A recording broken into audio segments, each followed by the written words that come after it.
Graduated from Rowan University in the spring of 2022 with a sports communication and media degree. I got to actually call minor league baseball and G League basketball games while I was in school. And then I graduated, and as soon as I graduated, I went to NFL Films in Mount Laurel, New Jersey. And as much as I loved that experience, I miss putting on the headsets. I decided, you know what, talk is cheap. I have a laptop that's in my house, and so 21 months later, here we are, still on YouTube, calling games and building an incredible, loving community on here with the people that I call my Philly freaks with a capital P and a capital H. We go live for every single Phillies, Sixers, and Eagles game, and we do it like old school radio play-by-play style. I'm Jason Joseph, and this is Play-by-Play with JJ. I showed a swung on barrel. And out to right field. Bye-bye baseball. That baby is long gone. Good evening, everybody. Welcome on into another edition of Phillies Play-by-Play with JJ. My name is Jason Joseph. Hopefully you're all doing well and having yourselves a very fantastic night. Make sure you guys hit the thumbs up button, hit that subscribe button as well, and turn on those notification bell icons too. And that way you will know when we do go live. So the Phillies are taking on the Texas Rangers. They had an off day yesterday after taking 2 out of 3 against the Baltimore Orioles. And they are going to be on a 10-game road trip. They will be out in Texas, and then they go to Cincinnati, and then they head to the nation's capital. So they have a 10-game road trip ahead of their schedule, and they are looking to try to come up with a win tonight. Cristopher Sanchez will be taking the hill, and he has been really, really strong for the Philadelphia Phillies. 10-3 this year, a 2.40 ERA, 145 strikeouts as well. The changeup has been absolutely disgusting, and he's just been, I would say that he's been the most consistent pitcher as of lately. Really, he's been doing an incredible job, and he's a guy that you can rely on to go 7 to 8 innings at the very, very least. And he's been a very big workhorse in your starting rotation. And some would say that he's the best pitcher right now on this baseball team. He'll be going up against Merrill Kelly, who the Phillies definitely have familiarity against him. They faced him when he was with the Arizona Diamondbacks, of course, during the NLCS. But he was traded at the deadline from the Diamondbacks to the Texas Rangers and is now 36 years old. So he was with the Diamondbacks from 2019 up until the trade deadline. And in his first outing against the that he pitched in, which was against the Seattle Mariners, he did go 5 2/3. He allowed just 2 earned runs, no walks, and he had 6 strikeouts. He's one of those pitchers where he gets a lot of ground ball outs. He just does. He had 13 ground ball outs in the outing before that, 9 in the outing before that, and that was back on July 20th. So it's not going to be easy for the Phillies to try to hit off of this guy because he only gave up on average 1 earned run in the month of July. He was really, really dominant. And if the Phillies can at least try to get 2 to 3 runs, I would say that would be a good day for their offense. But let me know what you guys think down below. Let me know how you guys are feeling. Phillies tend to have a tough time playing at Globe Life Field. I don't have the stats in front of me, but the last time I remember that they played here, they got swept. So hopefully they can do well today and do a good job at Globe Life Field. All right. Hit the thumbs up button, folks. Subscribe to the channel and turn on the notification bell icons too. And that way you will know when we do go live. All right. That's up and running. Let's put this up. We'll do that right now. And then we'll get on into the starting lineups. Okay, so for the Philadelphia Phillies, they'll have Trey Turner, Kyle Schwarber, Bryce Harper, JT Realmuto, Nick Castellanos, Brandon Marsh, Max Kepler, Otto Kemp, and Bryson Stott in their lineup. So again, it's Turner, Schwarber, Harper, Realmuto, Castellanos, Marsh, Kepler, Kemp, and Stott. And they will be going up against this lineup on the Texas Rangers. It'll be Sam Haggerty out in left field, batting in the leadoff spot. Second, it's Corey Seager. And then it's Marcus Semien, Wyatt Langford, Josh Young, Adolis Garcia, Jake Berger, Kyle Higashioka, who's the catcher, and Ezekiel Duran, who's playing over at first. So the Rangers lineup, it's Haggerty, Seager, Semien, Langford, Young, Garcia, Berger, Higashioka, and Duran. And those are their starting 9 hitters for tonight's baseball game. If we take a look at the standings, the Texas Rangers, just so that way you know, they are 4.5 games behind the Houston Astros in the AL West. They're also 3 games behind the Seattle Mariners and are also 4.5 games up on the Los Angeles Angels as well. So they're certainly in the mix. And even in the wild card standings, they're a game and a half behind the Yankees. They're tied with the Cleveland Guardians. And they're both, again, as we mentioned before, 1.5 behind the New York Yankees for that third and final wild card spot. So it's a big series for the Philadelphia Phillies. The Rangers also are 36-21 at home. They don't really lose a lot of games out at Globe Life Field. So if they can take 2 out of 3 in this series, I would say that that's pretty good. I would say that we should be very satisfied about that. This Phillies team seems like that they have been playing a lot better baseball, and if that can continue in this series out in Texas, I would say that that is a positive for sure. All right, what is chat saying? Actually, before we get on into chat, let me know what your final score predictions are and who are your standout players.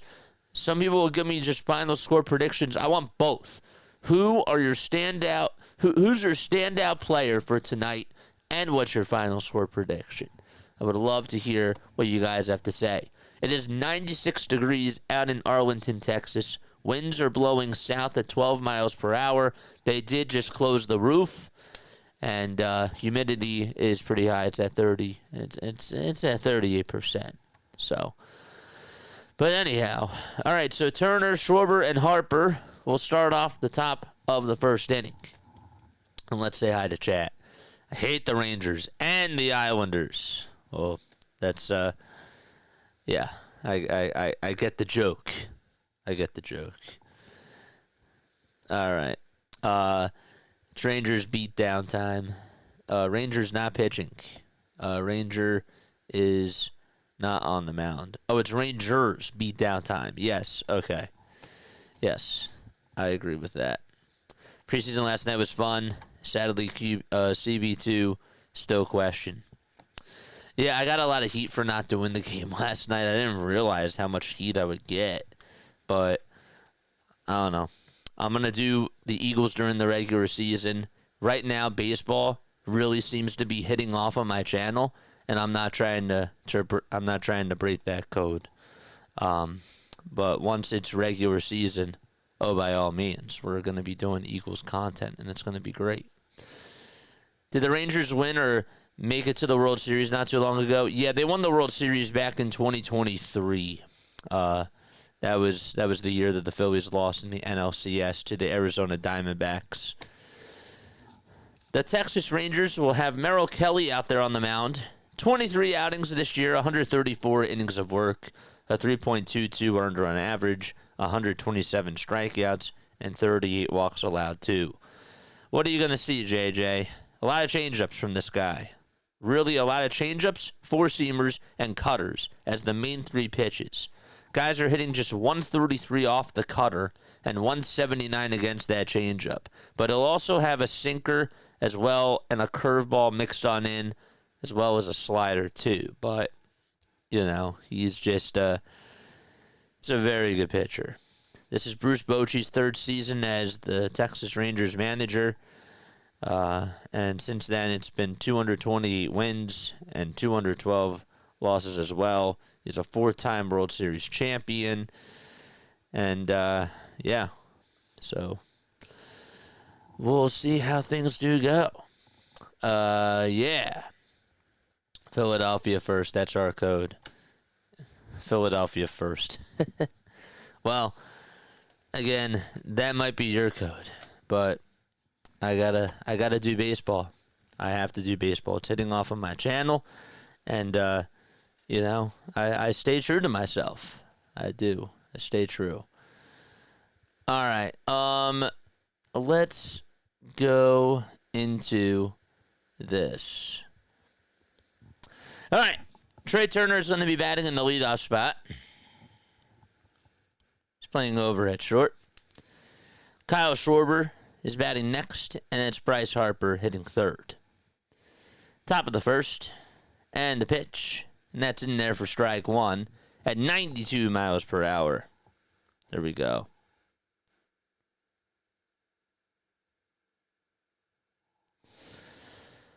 No balls, one strike to Trey.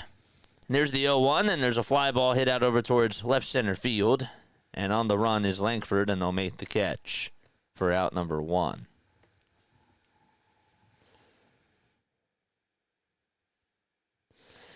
Sam Haggerty's in left. Wyatt Langford's in center. Adolis Garcia playing out in right field. Then you have Josh Young at third. Corey Seager at short. Marcus Semien at second. Ezekiel Duran at first.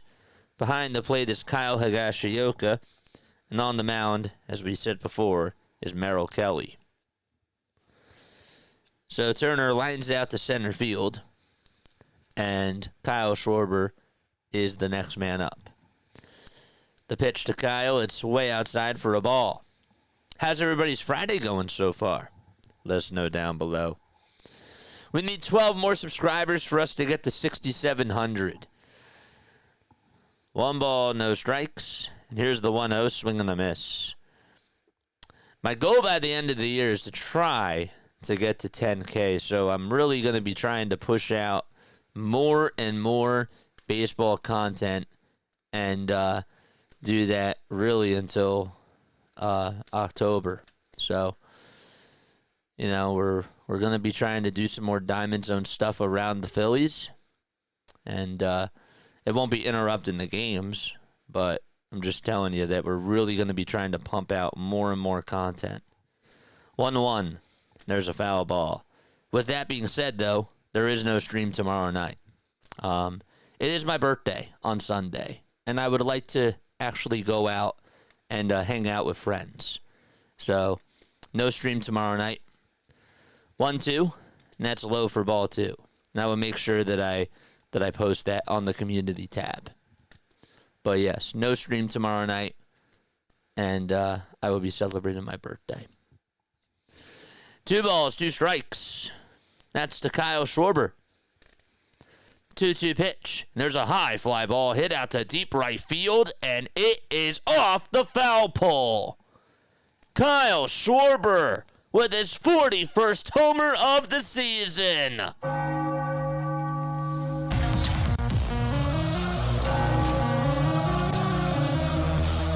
King Kyle, baby.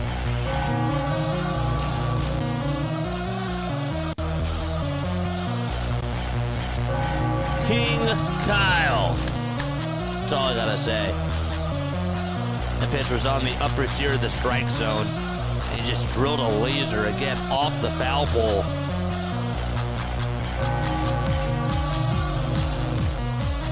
Let's go.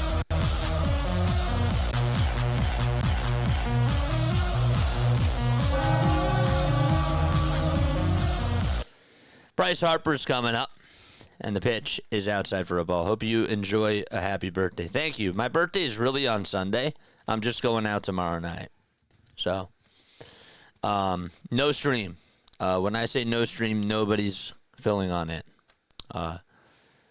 It's just nobody is going to do it. So, 1 ball, 1 strike. No Philly stream tomorrow. 1-1. And there's a swing and a miss. That's to Bryce Harper. 1 ball, 2 strikes. Kelly kicks, deals. This one's grounded foul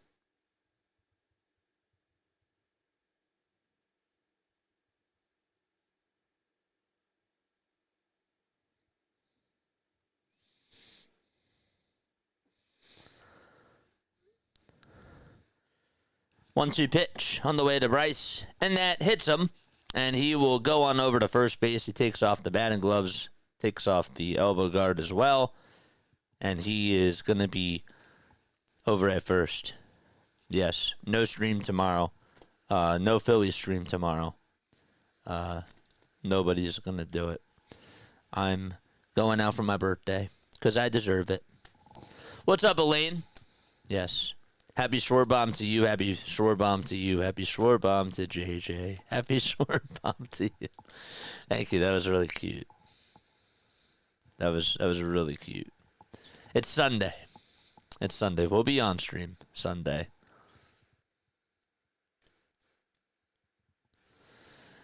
Toss back over to first. It's not in time. Darn stupid ad happened. Well, that sucks.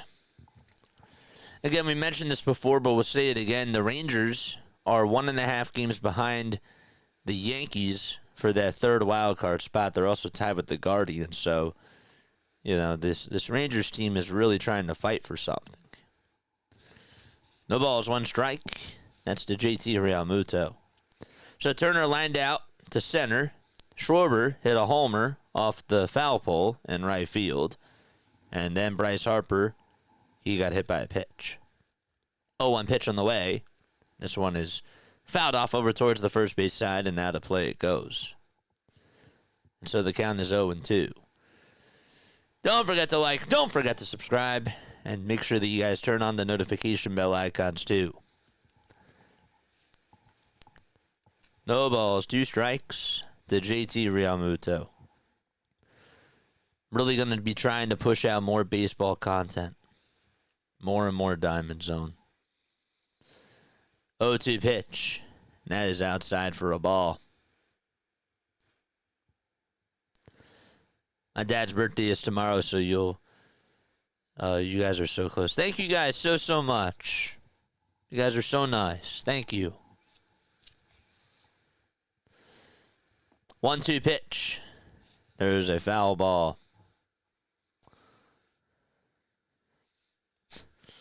YouTube does it just on purpose. I actually, to be fair, I have a setting where before every single home run is hit, some of you are going to get ads. I'm so troll. Just kidding. I really don't. There's no way to control that. Absolutely no way. The toss back to first. It's not in time.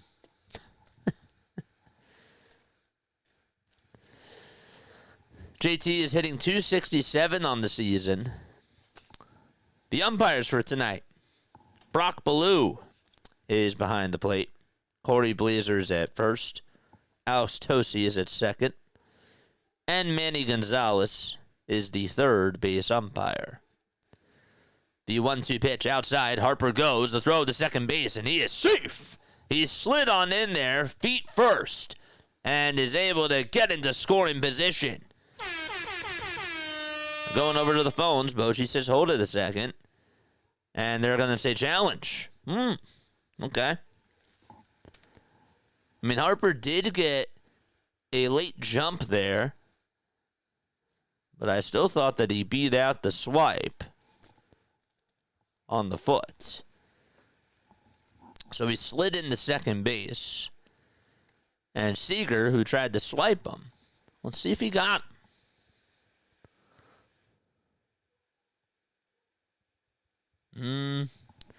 Did he swipe him on the right ankle? I think that there might be a case that he's out.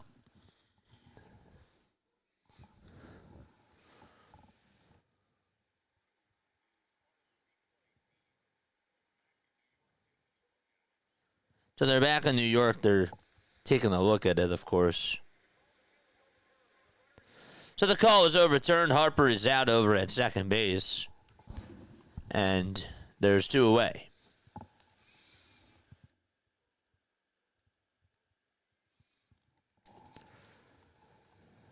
Again, he did get a late jump there.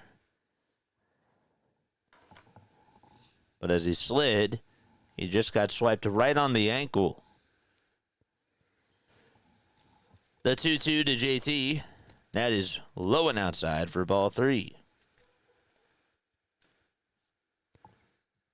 So the count is full. Castellanos waits in the on-deck circle. 5 seconds left on the pitch clock. 3-2. That's down for ball 4. No more ads. All right, so JT does get aboard. 2 outs. Again, Harper was over at first, and then as he went on over to second base, he was initially ruled safe. But then Bochy said challenge, and he was out. Damn you. It's all my fault, man. It's all my fault. The pitch to Castellanos. Swing and a miss. What's up, Ray? How are you?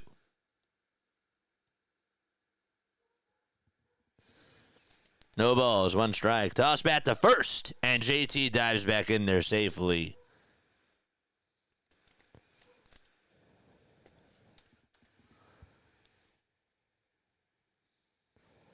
Oh, and 1 is the count.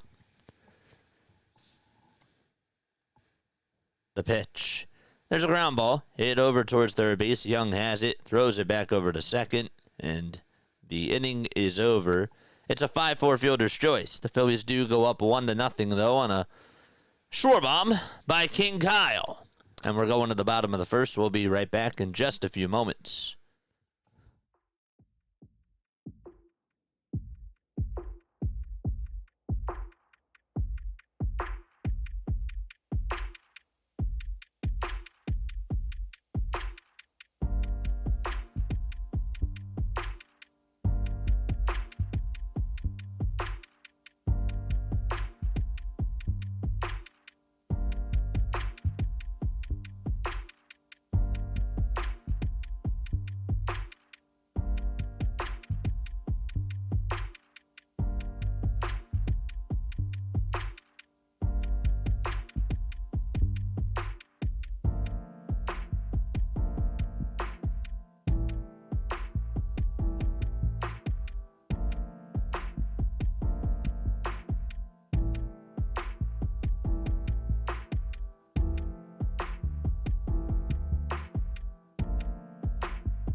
The Texas Rangers will have Sam Haggerty batting first, and then it'll be Corey Seager second, Marcus Semien third, Wyatt Langford fourth, Josh Young fifth, and then it's Adolis Garcia sixth, Jake Berger batting seventh, Kyle Higashioka eighth, and Ezekiel Duran batting in the 9th spot.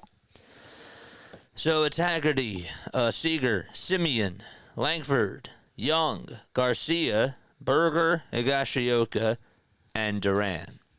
And so those are the starting 9 players tonight for the Texas Rangers. Rangers are 60-56 on the season, 36-21 at home. And the Phillies will send Cristopher Sanchez out there on the mound. Sanchez, 28 years old. Left-handed pitcher, went 8 innings in his last outing against the Tigers. The pitch, and it's a foul ball. The sinker was at 94 miles per hour.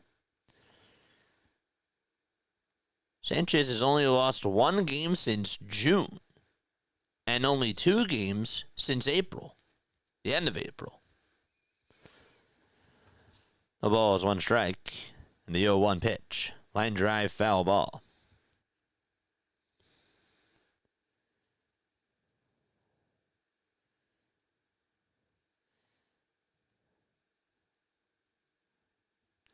On the road, he has a 2.47 ERA, a 5-3 record, 73 innings, and 70 strikeouts.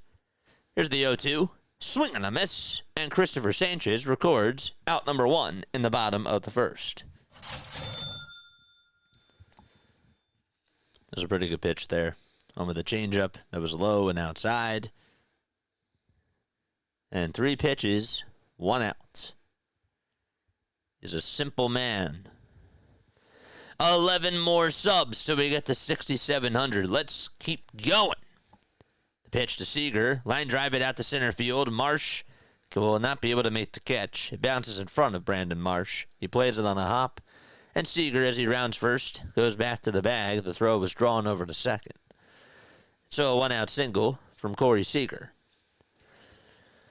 3 pitches for Sanchez, his sinker, his changeup, and his slider. Batters are hitting 137 against the changeup, 208 against the slider, and 302 against the sinker. And Semien is due up next. Semien's average this year is only a 227. And he takes a slider on the outside corner for strike 1. Don't forget to like, don't forget to subscribe to the channel as well. Semien has never faced Cristopher Sanchez before. No balls, 1 strike. And here's the 0-1. Line drive it out to center field, and that's going to get down for a base hit. In front of Brandon Marsh. This time it takes 2 bounces. Seager jogs on over to second. And back-to-back singles allowed from Cristopher Sanchez. Looked like the changeup was hanging out over the middle of the plate. And Semien was just able to slap it out to center over the head of Stott. So 2 runners aboard with 1 out. And Wyatt Langford will be the next customer up at the plate. Langford batting on the right side. The windup and the pitch. And he throws it, Sanchez, inside for ball 1. Wyatt is a righty. He's 23 years old. Was not a member of the World Series team. He came to the Rangers, came up after they won the World Series. Here's the 1-0. It's a foul ball over towards the right side.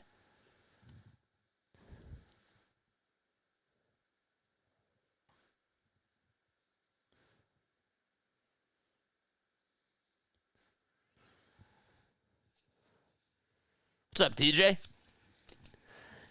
The roof is closed. The roof is closed. Here's the 1-1 pitch. Swing and a miss. I like that changeup thrown. It had a lot of dip to it on the outside corner. So it's 1 ball, 2 strikes.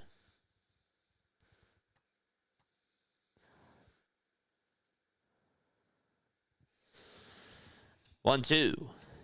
Low and outside for ball 2. The Mets do lead it 2-0 in the top of the second against the Milwaukee Brewers.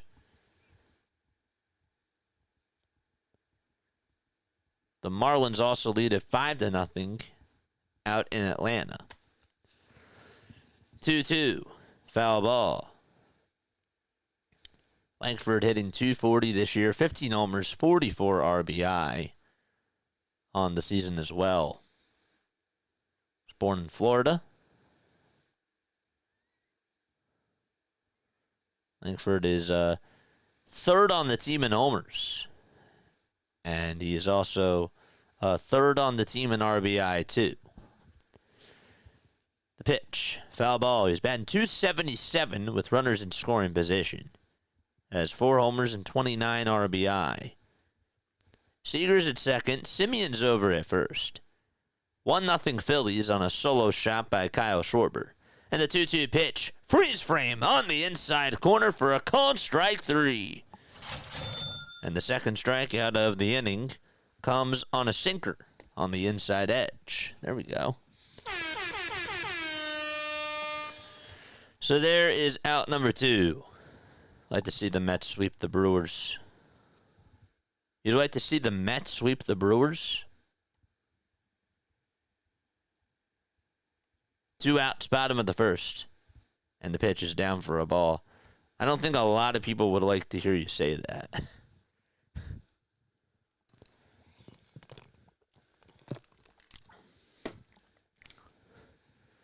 Josh Young is up at the plate. Here's the 1-0 on the way. It's outside for ball 2. That was a changeup. 9 more subs, people. Let's go. Let's go. Chop, chop. Keep those subs coming. 2 balls, no strikes. 15 pitches for Sanchez, who will look back over at second. Now back to the plate. And the 2-0 pitch. Line drive, base it out to right field. Seager will be rounding third. He'll come on in to score. And Nick Castellanos says he got over to the ball, threw it on over to second base. And the Rangers provide a counterpunch. Simeon stops at third. It's an RBI opposite field single from Josh Young. That time he got a sinker right down the middle. And was just able to line it over the head of Bryson Stott. Stott tried to jump up. Not that tall.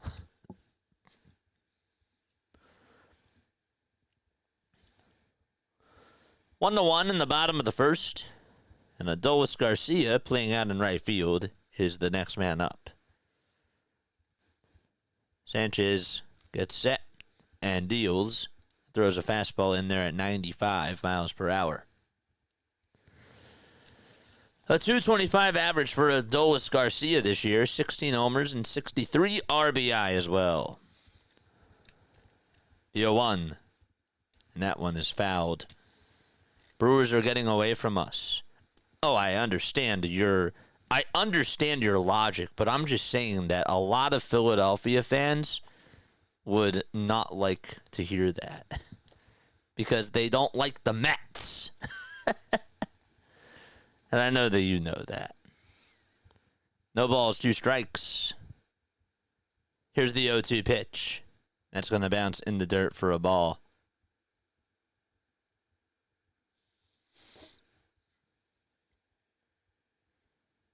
That'll make the count now 1-2.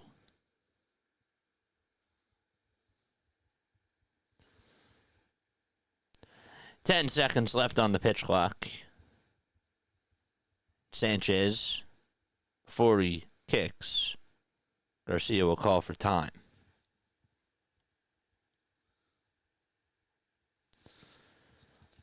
One ball, 2 strikes. And here's the 1-2, and that's down for ball 2. Do you guys still think it's important to have the best record in baseball? Speaking of Mets sweeping the Brewers, do you guys still think that that's important? 2-2 pitch, another foul ball. Sanchez in this first inning has thrown 21 pitches. Just wanted to throw that out there too. 3 hits for the Rangers and only 2 outs recorded for Cristopher Sanchez.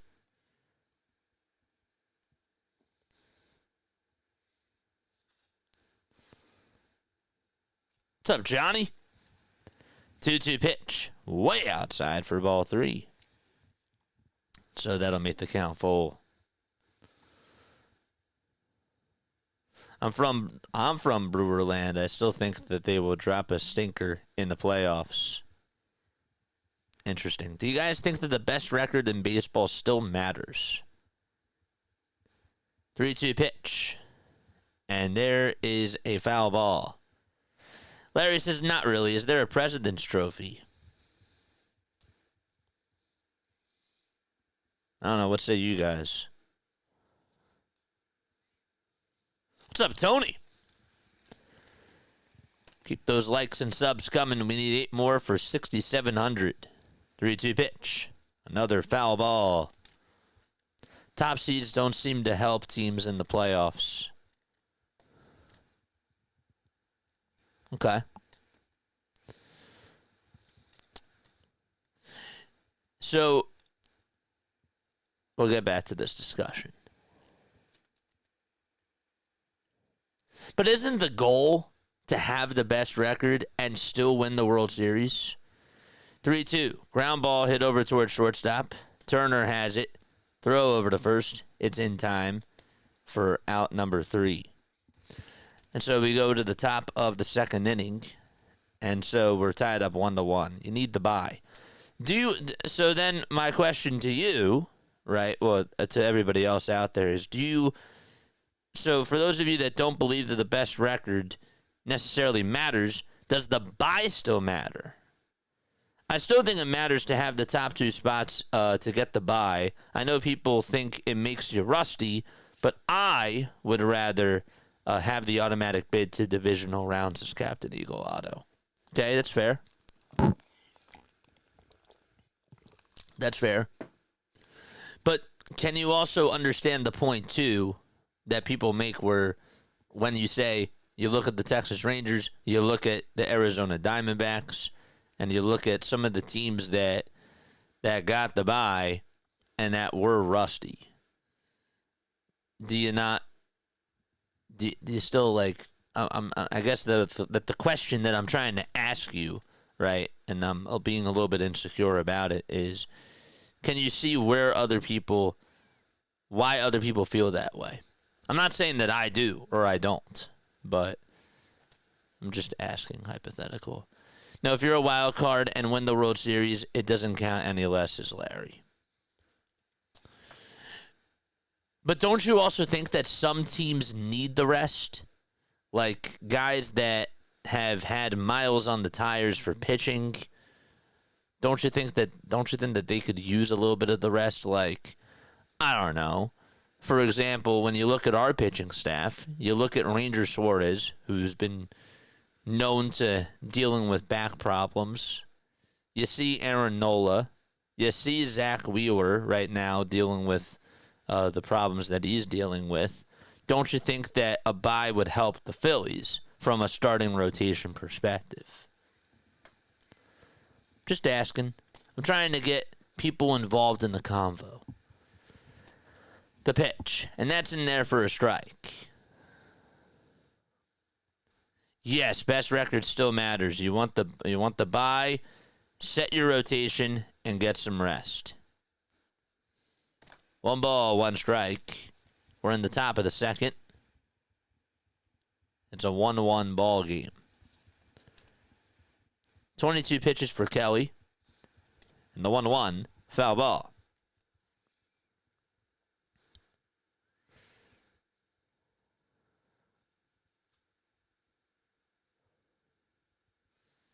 Larry says you want to get the bye, but it doesn't necessarily correlate with winning.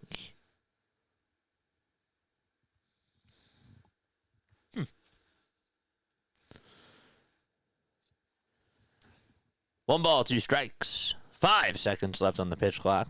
Here's the 1-2, and this one's poked down the third base line. It's a fair ball. And so the left fielder has to go chase it down as it hit the backstop over there. And Brandon Marsh will cruise on over to second base and get on with an opposite field double. Nice job by Marsh just to put it in the right spot and beat the defense. Just got it off the end of the bat, took what he saw, and just slapped it over the third base bag. And Sam Haggerty, who had to go jog on after that, had to be aware of the backstop and just kicked right off of there. And he went to go chase it down. So Marsh is at second, and Max Kepler is up at the plate. And he takes outside for a ball. Paul says, I see their side. Best record should matter, but just seems like maybe teams don't take advantage of the extra time off to shake off the rust. The 1-0, that's in there for a strike. Well, I also agree to that because if you remember last year, the Phillies did play a scrimmage. They did play a scrimmage when they had the bye. So they didn't really rest. They still played. Not saying that was a bad thing, but yeah, I don't know. 1-2, and that's a foul ball. So the Phillies are tied 1-1, in case you're just tuning on in. Kyle Schwarber hit a homer in the top of the first. And then Josh Young tied it back on an RBI single in the bottom of the first off of Cristopher Sanchez. Marsh is at second. He got on with a double to start off the second. The 1-2 is down and in for ball 2 to Max Kepler.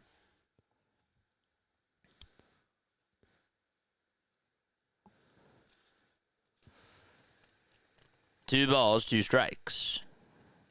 And the 2-2 pitch. That's going to bounce in the dirt for ball 3.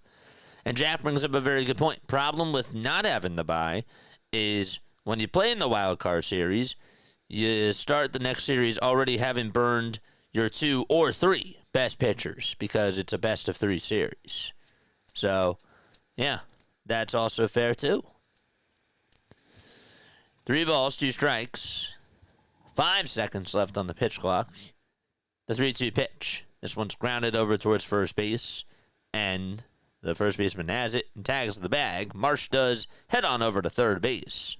And so at least it's somewhat of a productive out for Max Kepler.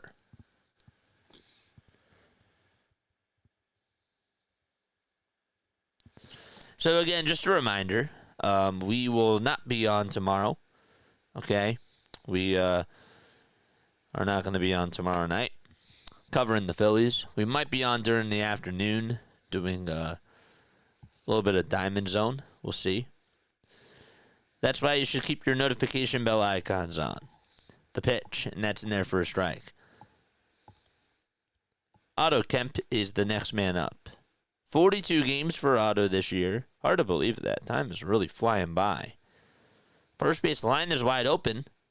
The 0-1, and that is outside and low for a ball. All the infielders are on the infield grass. First baseman, though, is playing away from the first base line. 1 ball, 1 strike. And the pitch on the way, fouled off.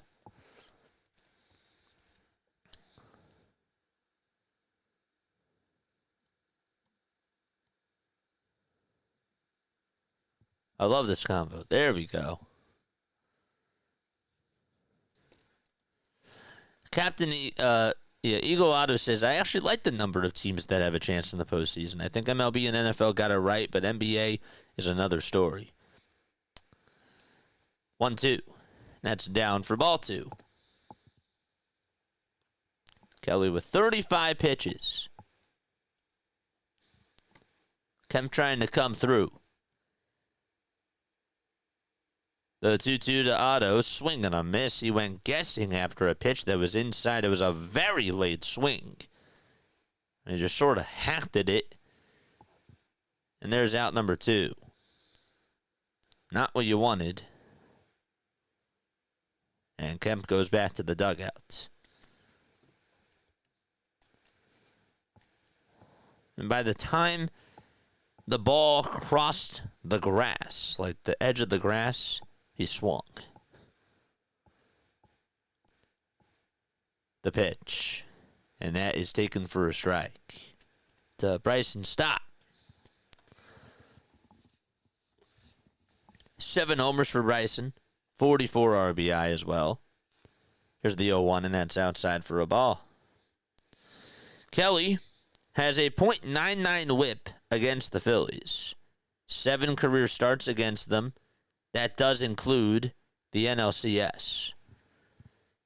Opponents are just hitting, or the Phillies as a whole are hitting 188 against them. 1 ball, 1 strike, and the pitch. Low and outside for ball 2. 13 changeups from Kelly tonight. Told you that he loves to go after that pitch. 8 total sinkers as well. 2-1 on the way. And that changeup is outside for ball 3. Don't forget to like, don't forget to subscribe, and hit the bell icon. Why is Kelly pitching for us? We should have DeGrom pitching. DeGrom's pitching tomorrow, my friend. Last time I checked. 3-1 inside for ball 4. And so a 2-out walk issued to Bryson Stott. And we will flip the lineup card and go back to the top of the order.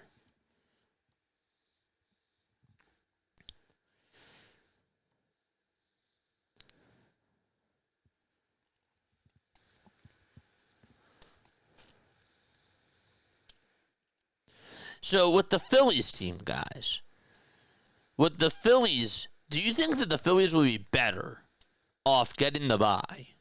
With the way that they're structured, are they better off getting the bye? Or do you think that they should just get it? Doesn't matter how, doesn't matter where they end up, just get on in. Which would you rather prefer? Is my question. No balls, 1 strike. Turner did lose the bat, and it went on into the Phillies dugout. Oof. Ferguson says, hell no. No balls, 1 strike. The 0-1 pitch. Just asking. The pitch. That's down for a ball.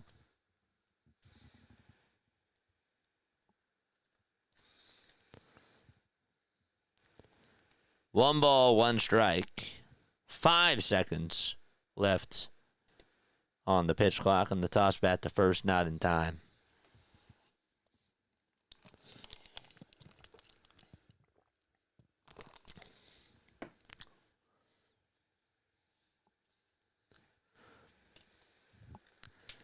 Here's the 1-1 pitch. There's a foul ball. That one goes back over towards the screen. I don't think a bye would help the hitters, okay? I don't think a bye would help the hitters at all. I think a bye would help the pitching staff. I really do believe that. Is that going to be the difference, though, from them going to the World Series? I don't think so. But I do think that a couple of days off would be nice for the pitchers. But for the hitters, not so much.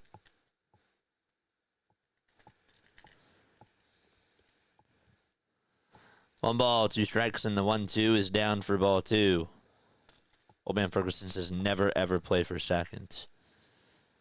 But are they playing for seconds? Because they're trying to win the whole thing. 2-2. Ground ball hit over towards the left side of the mound, and the throw over to first by Kelly just in time to get Trey Turner. And the inning is over. So we're going to the bottom of the 2nd inning. Rangers are coming up to the plate. Facts, it hurts the hitters a bit, but it helps the pitchers. Yeah, I think that it helps the pitchers, but see, when you bring up that argument, I thought that the whole goal is to win the World Series, right? Like, the whole goal is just to win the whole entire thing.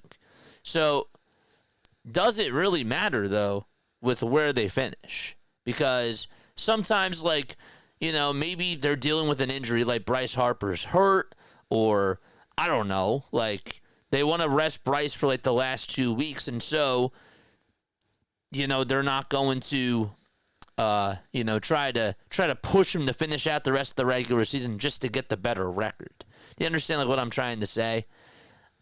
I don't know. I'm just bringing that up as a scenario, but I thought that the whole goal was to win. I thought that the goal was to win the World Series, not just to have the best record. I've seen teams like the Seattle Mariners back.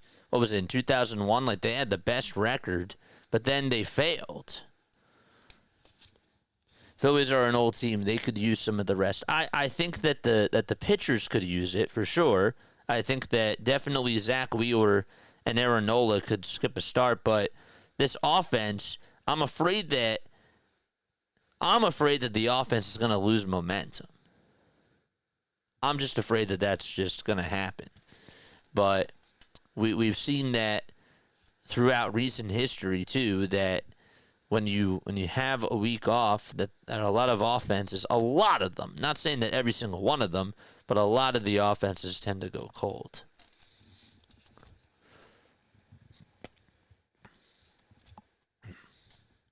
Ouch. That kind of hurt. Don't forget to like, don't forget to subscribe. Turn on the notification bell icons too, and that way you will know when we do go live. We're in the bottom of the 2nd, and the pitch is down for a ball. James said, don't be afraid, JJ. Oh, I'm just trying to spark up the conversation. That's all I'm trying to do. I want to get you guys talking. 1-0 pitch, and there's a swing and a miss to Jake Berger.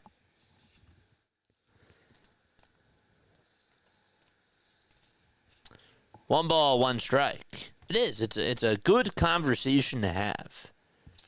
You know? I'm always like trying to think of how can I, like, when we have a chat that's on here, like, how can I try to bring up good topics, you know? And I feel like that this is just one of those topics that's like, I don't know. You can sort of see both sides. Here's Jay Berger up at the plate. It's 1 ball, 1 strike. And the pitch that he just fouled off was just towards the left side.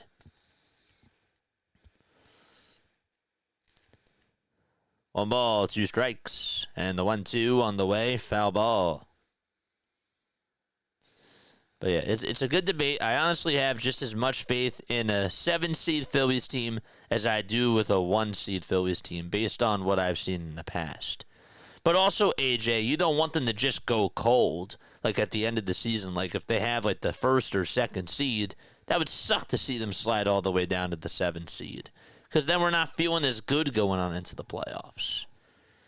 1-2, ground ball, hit over to third base. Kemp has it on a hop, throws it over to first, and it's a little bit wide. Harper did make the catch, but the throw was not in time.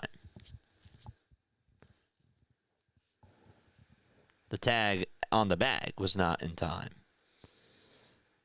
Harper had to jump up and wasn't able to swipe the base runner.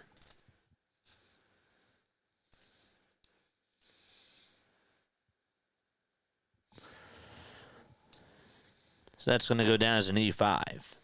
And Kyle Higashioka is up. And he takes strike 1. It's a sinker at 95 miles per hour.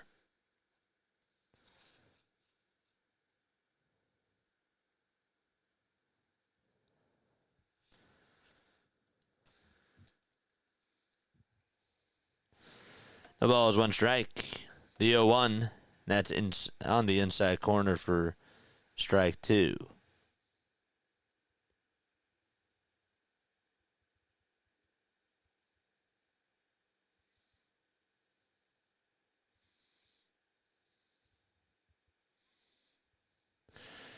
Oh, 2 on the way. There's a big swing and a miss. And there is out number 1 in the bottom of the 2nd.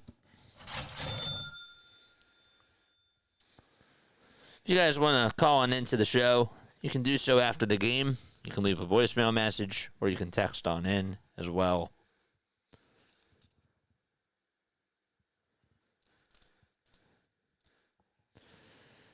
One out, bottom of the 2nd. And here's the pitch. This one's grounded over to shortstop, backhanded by Turner. The throw over the 2nd, and that's all that they're going to get. It is in time. Paul says, go back to a 6-man rotation. As soon as Nola comes back, a bye would hurt the offense. Sitting for extra days would hurt their rhythm, according to guys like Kepler and Stott. Who says the offense has to sit during a bye?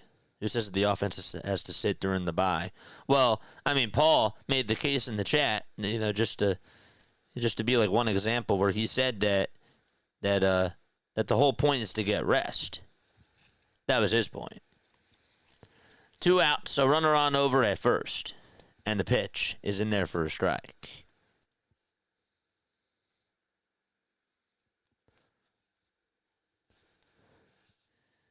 No balls, 1 strike. That's to Sam Haggerty. 5 seconds left on the pitch clock. 2 outs, bottom of the 2nd. And here's the 0-1. That is taken just a bit high for a ball. Paul wants to know, is Kemp safe when Bohm returns? Natural assumption would be Wes Wilson gets sent down, but could it be Kemp instead? I would say no. I would say that it's probably going to be Wilson, because now you have Bader. But that's me. If it was if they didn't get Bader, I'd probably say that it's the other way around.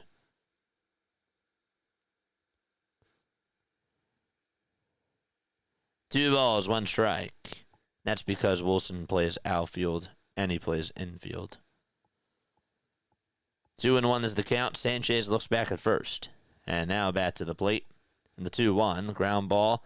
And it is caught by Harper on a hop. And he'll tag the bag over at first. That was hit really sharply to Bryce. And the inning is over. We're going to the top of the third. We're tied up 1-1. Okay. So that is that. Hit that thumbs up button, folks. Hit the subscribe button as well. And turn on the notification bell icons, too. And that way you will know when we do go live. We do all the Phillies games. I also do a thing called Diamond Zone. It's really cool. I really enjoy it. I'm trying to get more baseball fans on the channel. I love doing the Phillies games. I love doing the Sixers, and I love doing the Eagles games. But I want to get more of a baseball crowd on here, too. That's why we also do Sunday night baseball. We're doing the Sunday night game this week. That'll be cool. It'll be Cubs versus Cardinals. And then, yeah. So please feel free to join the channel. I don't just want to get Phillies fans on here. I really want to try to get more and more people, so that way we can try to get to 10,000 by the end of the 10,000 subscribers by the end of the year. It's going to take a lot of work. It's going to take a lot on my part. It really is. But, you know, I'm going to go down, and I'm going to go down swinging. That's for sure. So we're going to the top of the third inning. We're tied up 1-1. And again, join in on the conversation. Do you guys feel like that a bye would help the Phillies? Yes or no? Yes or no? Huh. Yeah. Love the convos in the chat. I saw Jose Alvarado last night at Lehigh. He looks really good. That's great to know. I haven't looked at Twitter today. I've been doing some other things, but I didn't really get a chance to see that last night either. But I'm happy to hear that he looks good. That makes me very happy. Schwarber's up.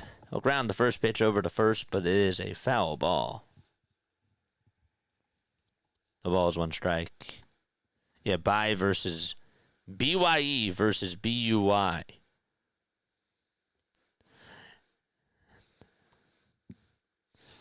Yeah. It's funny. The ball is one strike. That's to Kyle Schwarber. Here's the 0-1 pitch to Kyle, and he takes a cutter at the knees for strike two. Tomorrow night, the Phillies do play at 7:15, and it is Jacob deGrom tomorrow night. Jesus Luzardo will be on the mound for the Phillies. 0-2, just inside. Merrill Kelly still pitching.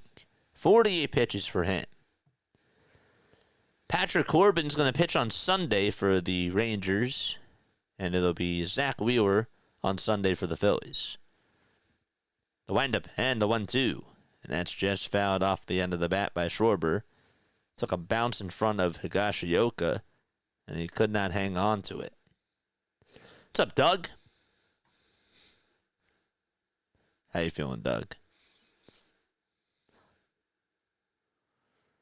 I'm against the bye. So essentially, if a team is running hot and they have to sit, it's not a good thing. 1-2. That's outside for ball two. Okay, but then here's my other argument. You look at the New York Yankees and the LA Dodgers last year. Did either of those teams get a bye? Yeah. They did. The Astros, when they beat us, they got a bye. Three balls, two strikes. The windup and the pitch. And that's inside for ball four. So Kyle Schwarber is over at first base. I know, I'm like speaking on both sides of my mouth. I know.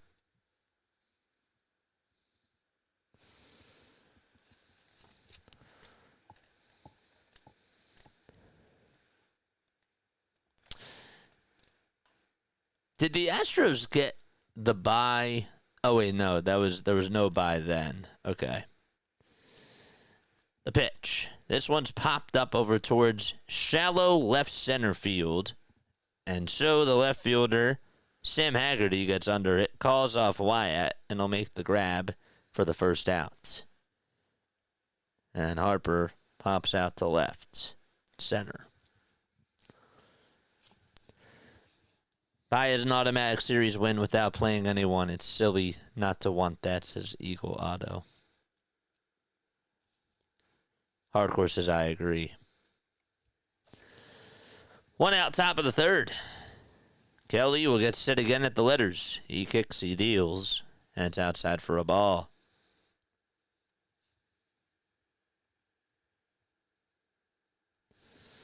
One ball, no strikes. JT walked in the first. 5 seconds left on the pitch clock. And the 1-0 pitch is in there for a called strike. That was at 92 miles per hour.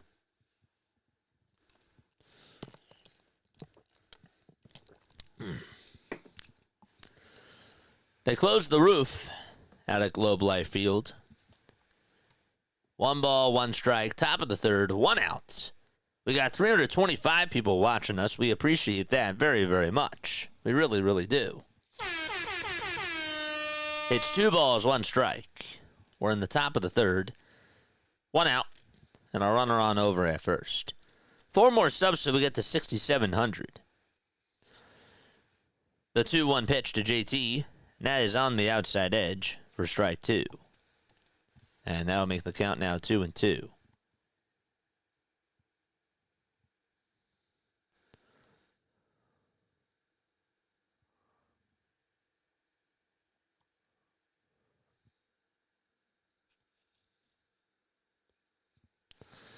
Two balls, 2 strikes. And that is to JT Realmuto. 5 seconds left on the pitch clock. The 2-2 pitch. And a called strike 3 at the knees. I don't know what JT was looking for there. But that was not his pitch. Clearly.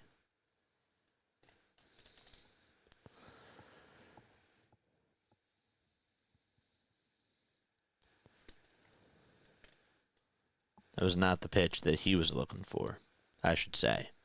I retract that. There's the second out. And Nick Castellanos will be the next man up. He'll step into the box. Right-handed hitter. And he takes a low for a ball.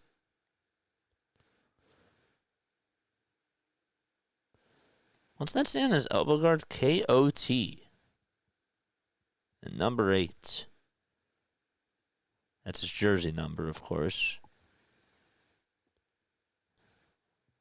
Here's the pitch. Swing and a miss. 60 pitches for Merrill Kelly. 34 strikes. 26 balls. 1 ball, 1 strike. Top of the third, 2 away. And the 1-1 is fouled off. Right behind home plate. If you guys have not followed me on the socials, mods, if you could type in !LINKTREE, I would really appreciate that. You can go follow me on Twitch. You can go follow me on Instagram. You can go follow me on all the platforms out there. Here's the 1-2 fly ball hit over towards medium depth left field. Haggerty waits for it, and the catch is made for out number 3. We're going to the bottom of the third. No runs, 1 man left. We played 2.5 innings, and Corey Seager will lead off the bottom of the third. Okay. But yeah, that's !LINKTREE. LINKTREE. It should pop up. There we go. Very nice. Did it pop up yet? Weird. There it is. If you want to follow me on the socials, it's right there. There we go. That's the LINKTREE. Scott just did it. All right. So we are going to the bottom of the third inning. We're tied up 1-1.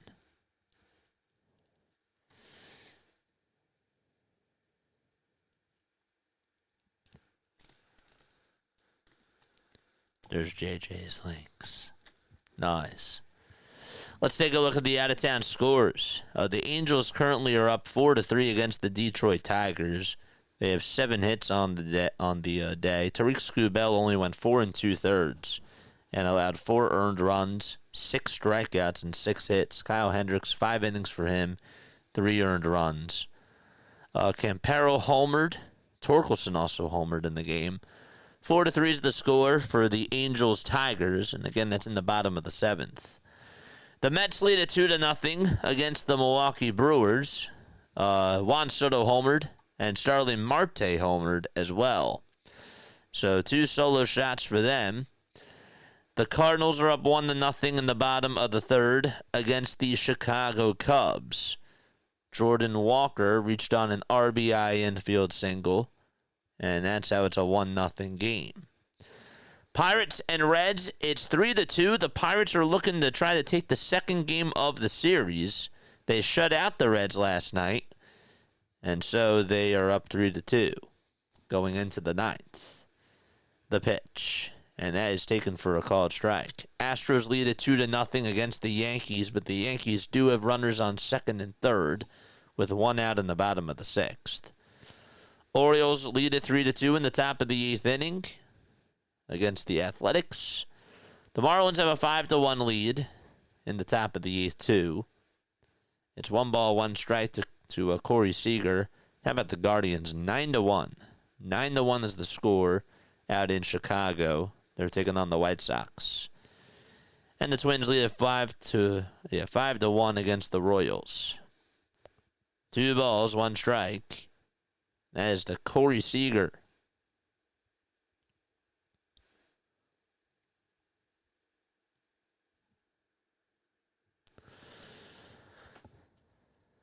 The 2-1 pitch to Corey. And this one's grounded over to first base. Harper has it and takes it to the bag himself for out number 1. 3 more subs. Let's keep those subs coming. Did we get to 200 likes yet? How are we doing on the likes? Sanchez leads the league in strikeouts on the changeup with 92.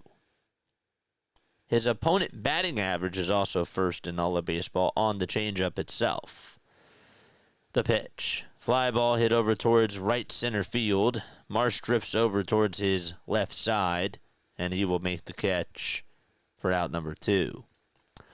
Otto raised the question, would we rather face the Mets early in the postseason or later, or hope to avoid them? Here's my answer. Well, I want to hear what you guys have to say first, and then I'll give you my answer. But you should join in on that too.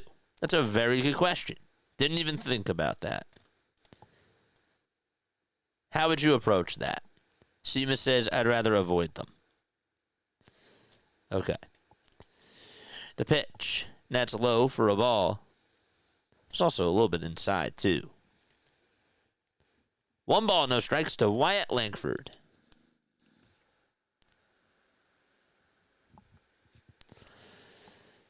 Five seconds left on the pitch clock.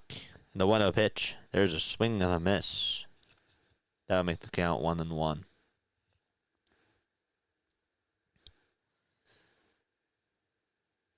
Jack says he would avoid them. 3 seconds left on the pitch clock. The 1-1 pitch. There's a fly ball hit over towards the right field side. Castellanos goes over and he'll make the catch right in foul territory. And so the inning is over. We're going to the top of the 4th inning. We're tied up 1-1. Old Man Ferguson says, who cares? You're going to play good teams anyways. These are all fair points. My question, did Jose Alvarado did Alvarado lose the weight since he's been off so long? Doug says get rid of him, I say. I don't know. I haven't seen him. I can't speak on that. Okay, but going back to this Mets thing. Okay, I don't care who we play in the playoffs. I don't care who we play. I really don't. The fact of the matter is you got to win. And if you have a winning mentality, you should be able to beat them. You should be able to beat them. That's a soft approach, in my opinion. Saying, okay, let's swipe left, or let's not face the Mets. Like, if I had a preference, I don't care who we play. I don't care who it is. Now, the Mets might be our kryptonite. You know, you could look at it that way. Fine. But if you have a mentality, if you're a team, okay, or if you're a fighter out there, you don't just say, well, I don't know if I want to face this guy. I don't know if I want to go up against this guy. Whoever it is, I'm up for the challenge. I want to face him. I want to beat him. And so that's my mentality. Now, the question is, does the team have that same mentality? I don't know. I can't tell you what their makeup is and how they would approach it, but I would expect that they would say, I don't care who we play, let's beat them. Let's beat them up. But that's how I feel. I'm really passionate about that. That's really how I feel about it. But if you want to make the case and you want to say, well, okay, the Mets have won their last 9 games, or they've like won 9 of their last 10, or whatever the case is. If they come in scorching hot, guess what? We're going to have to play them anyways. But yeah, I think that's a soft approach. That's how I feel. Now, some people would say too, if they don't want the bye, and if they don't want the best record, and they want to win the World Series, that's also a soft approach too. That's fair as well. That's fair too. 1 ball, 2 strikes, and that's to Brandon Marsh. I would say though, with just getting on in, the 1-2 on the way, fly ball hit out over the right field, and it is gone. Get back to that in just a second. Brandon Marsh hits a solo homer and makes it a 2-1 ball game for the Phillies. Let's go. Brandon Marsh was like, excuse me for a second. Let's go.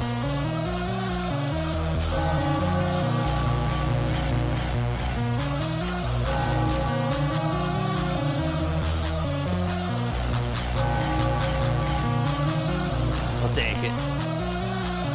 Here's the pitch to Max Kepler, and this one's grounded over towards the first base side, and the pitcher throws it over to first. It's dropped by the first baseman, but the umpire is going to rule him out. What's going on? The home plate umpire ruled him out. Are they calling interference? Oh, he ran out of the baseline, I think.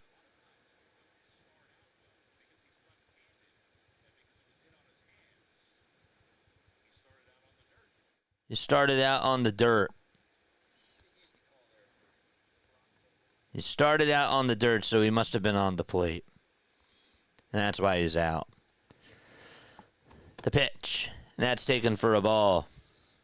Marsh continues to eat his Wheaties. That's great. 1 ball, no strikes. That's to Otto Kemp. The 1-0 is outside for ball 2. And so it's a 2 ball, no strike count. We're in the top of the 4th. Merrill Kelly has given up 2 solo homers. 1 to Brandon Marsh, the other one to Kyle Schwarber. Hit the thumbs up button and subscribe too, folks. 2-0. It's outside for ball 3. That'll make it now a 3-0 count.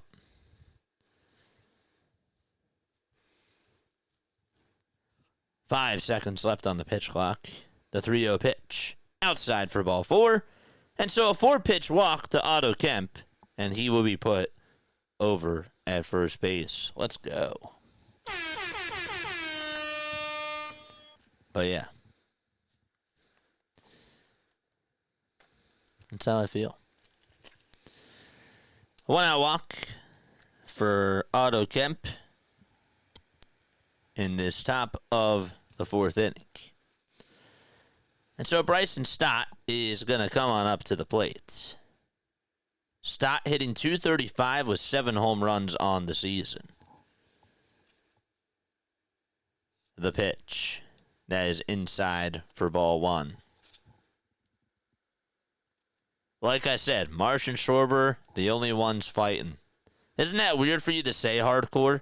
Like, would you have ever thought that Brandon Marsh would actually be contributing to the Phillies right now? I remember you saying, Brandon who? Like a couple of times. The 1-0. That's down and in for ball 2. So it's a 2-ball, no strike count.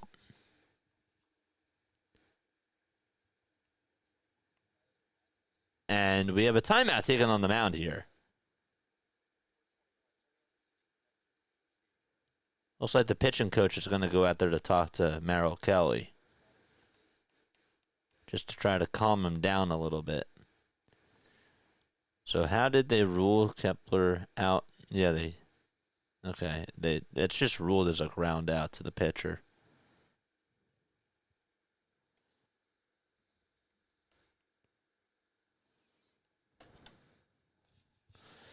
Two balls, no strikes. We're in the top of the 4th inning. There's 1 out and a runner on over at first. Kelly does have 73 pitches.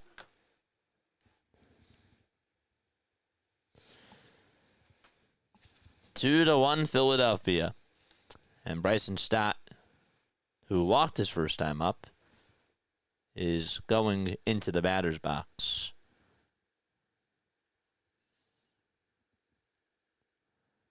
Here's the 2-0 pitch. That's down for ball 3. What's that now? 7 balls in a row thrown?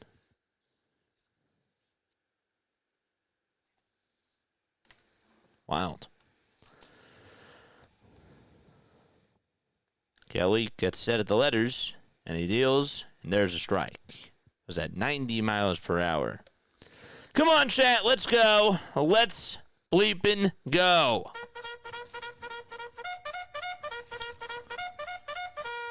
Charge! 3 balls, 1 strike to Bryson Stott. Here's the 3-1, and that's down and in for ball 4.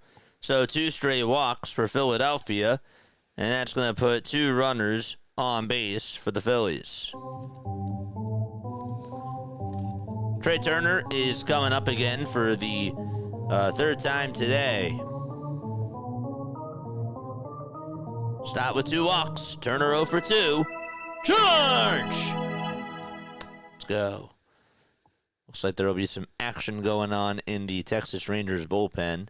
2 guys are about ready to get loosened up. 10 seconds left on the pitch clock. Again, we're only in the top of the 4th.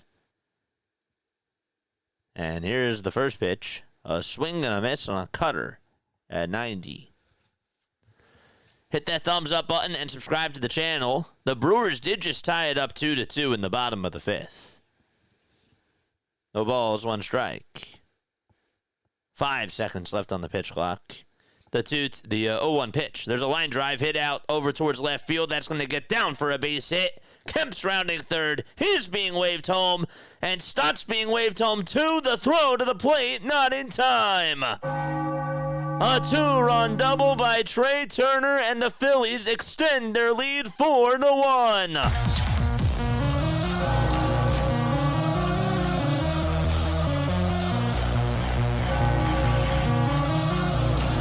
Got a pitch down the middle, took a hack at it, and just whacked it out to left field towards the SeatGeek sign.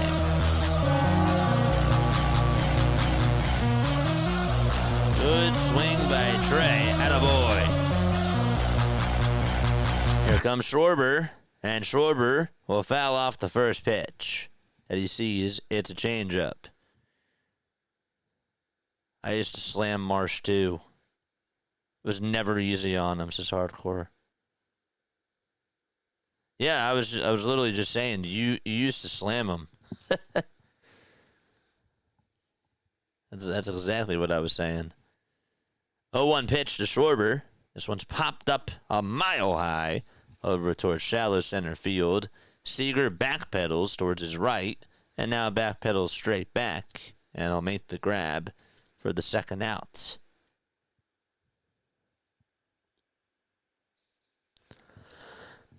And Harper is due up next.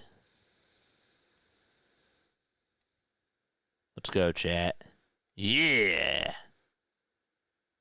Very good. Harper is due up to bat. 2 away, top of the fourth. And the pitch to Bryce. It's a foul ball over towards the left side. The Yankees did tie it up 2-2. Harper's 0 for 1. He got hit by a pitch in the first. Here's the pitch. It's outside again.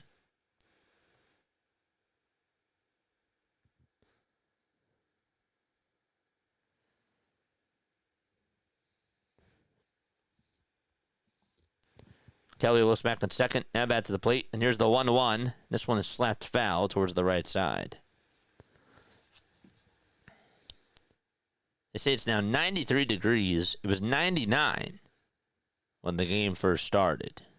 They did close the roof. Cole Winn is getting loosened up in the Texas Rangers bullpen. 1-2 is the count. Turner's at second. Here's the 1-2 pitch. And it's slapped foul towards the first base dugout. Again, tomorrow night we're not going to be on for the Phillies game. I'm going now for my birthday, which is on Sunday. But I'm celebrating tomorrow night with some friends. Nobody is coming on, so just no Phillies baseball. 1-2 on the way, swing and a miss. That changeup was way down low. And we're going to the bottom of the fourth. The damage is done, though. Brandon Marsh hits a solo home run. And Trey Turner gives the Phillies a 2-run double. To make it a 4-1 ball game, we're going to take a quick step off.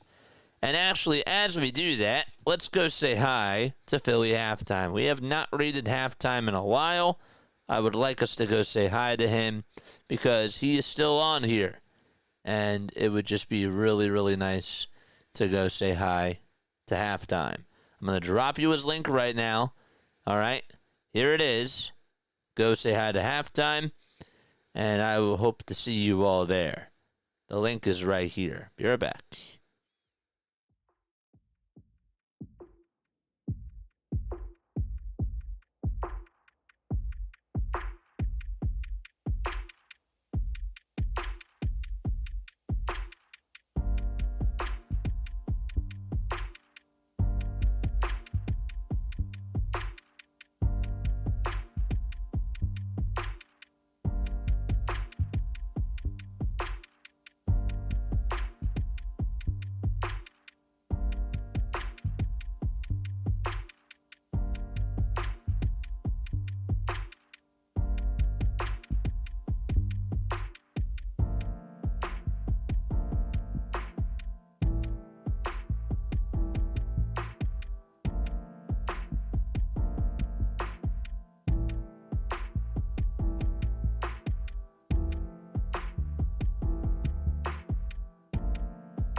All right, we're in the bottom of the fourth. Sanchez pitching, and he kicks, fires, and throws a sinker in there for a strike. 2 more, baby. 2 more subs. Josh Young, who had an RBI single off of Sanchez in the bottom of the first, is up at the plate, and he drills this one out to left field. Kepler's there, though, as he comes running on in, and he'll make the grab for out number 1. So the first out is recorded. 1 more, baby. 1 more. Let's go. Let's go. We're at 66.99. Let's keep going, man. 1 out, bottom of the fourth. Adolis Garcia is up. If you guys love Philly sports, if you love baseball, I'm telling you, baseball, period, this is the channel for you. But if you love the Eagles and the Sixers, we got you covered for those regular season games. No balls, one strike. Sanchez kicks and fires and throws it way outside for a ball. It's 1 ball, 1 strike. Adolis in the box. Gray batting gloves. There's my bots. The 1-1 pitch. Called strike 2. Right down the middle. Any of you watch the Rich Eisen show? By any chance? It's 1 ball, 2 strikes. We're in the bottom of the 4th. The Phillies do lead at 4-1. They got 3 runs in the top of the 4th. 1-2. Ground ball. Hit over towards shortstop. It's backhanded by Turner. He gets his feet set. Throws it across the diamond. And there's out number 2.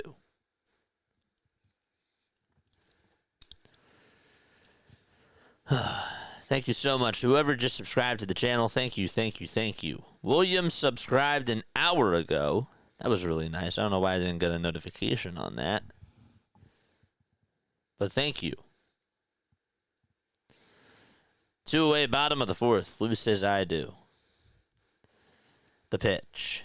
And that is called a ball. Anybody else watch the Rich Eisen show?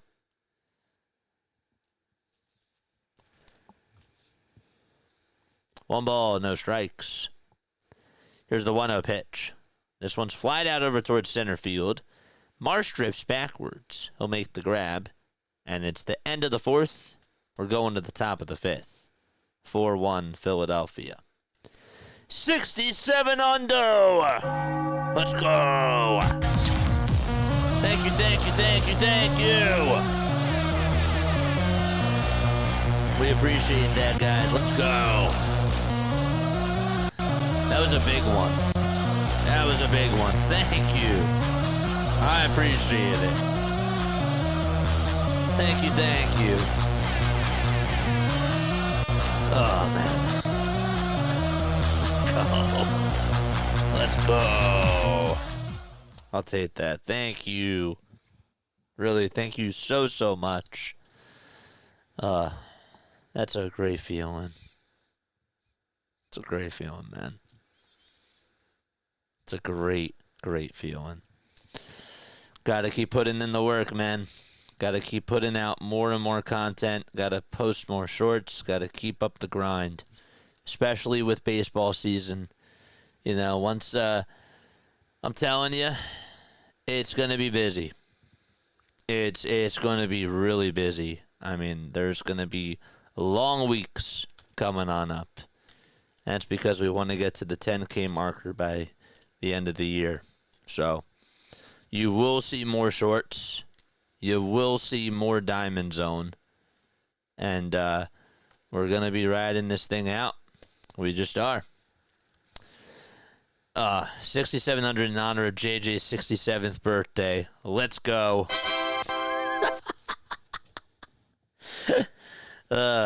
Stay forever young, man.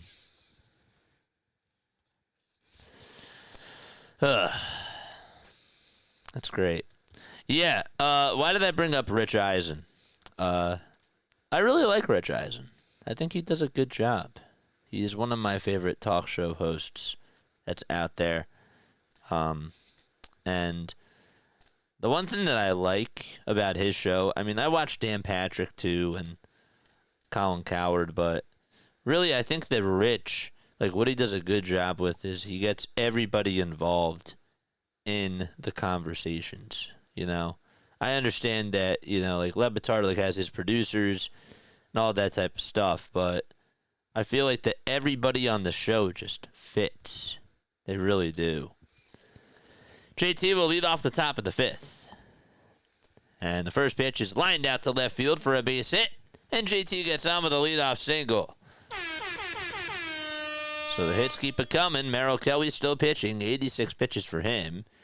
And the next man up will be Nick Castellanos.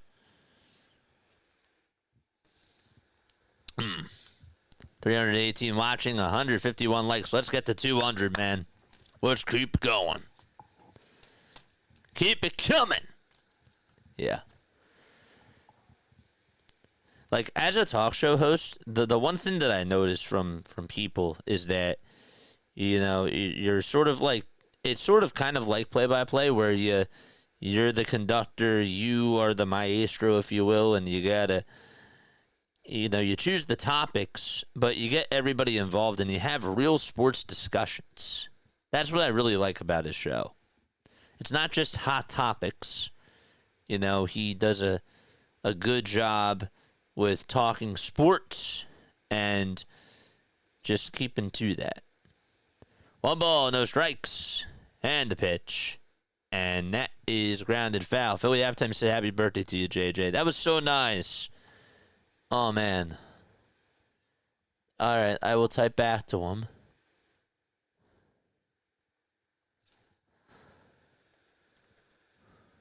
Thanks for the birthday wishes. Halftime. Casty's up. And the pitch is in there for a called strike. Excuse me.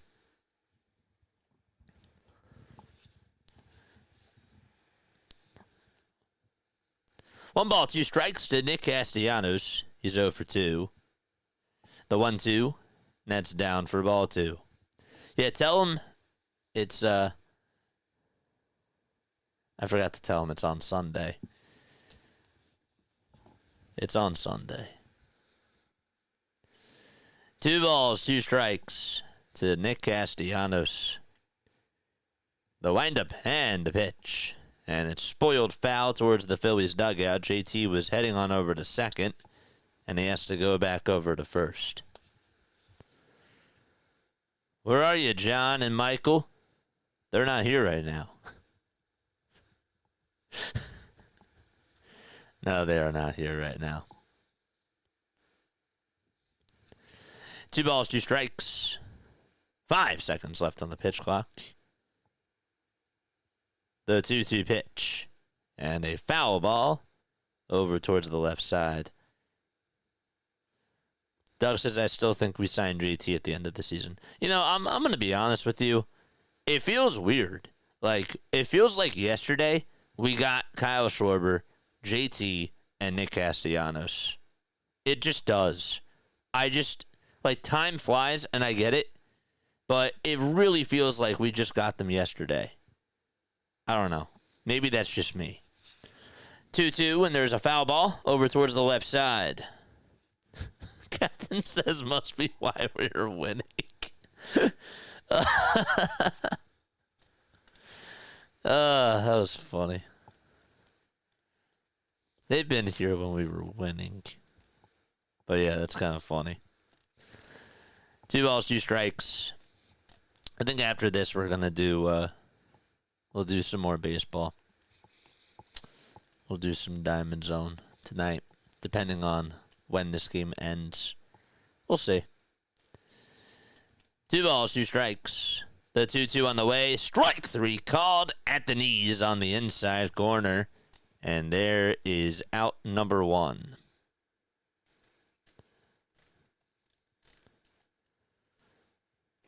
Jack says, I could see an extension for JT. Bruce Bochy's going to go out there. And he will make a call to the bullpen. That'll be it for Merrill Kelly. So we have a pitch and change. You can see... So hold up. You can see an extension for JT, says Jack. But you could see the Phillies doing an extension for JT, or... Yeah. Do you see the Phillies making an extension for JT? Because I remember you've been really vocal about how JT is just not good for this team. You've been really vocal about that. So have your thoughts changed? Or do you still feel the same way? Or do you feel like JT is contributing more offensively? And do you still, or do you feel like that the organization will prioritize signing JT? And do you still feel like that the Phillies shouldn't do that? I don't know. Does that question make sense? I hope it does. I feel like I'm jumbling a lot of my words today. It's just one of those days. I have the yips when it comes to talking and just really thinking. It's really, my mind is kind of blank as I speak. It just is. I like JT, says Seema Fox.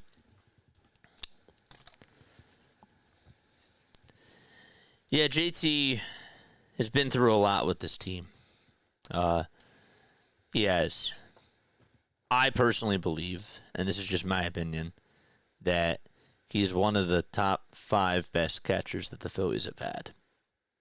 I think it's safe to say that. I put him in the top 5. But yeah. Captain says, I don't think we re-sign Ranger. But you think that the Phillies will re-sign JT. And then what about Kyle? JT has played better and there isn't much out there, says Jack. Fair. Top of the 5th, 1 out, a runner on at first, and the pitch is outside for a ball. We're not resigning Ranger.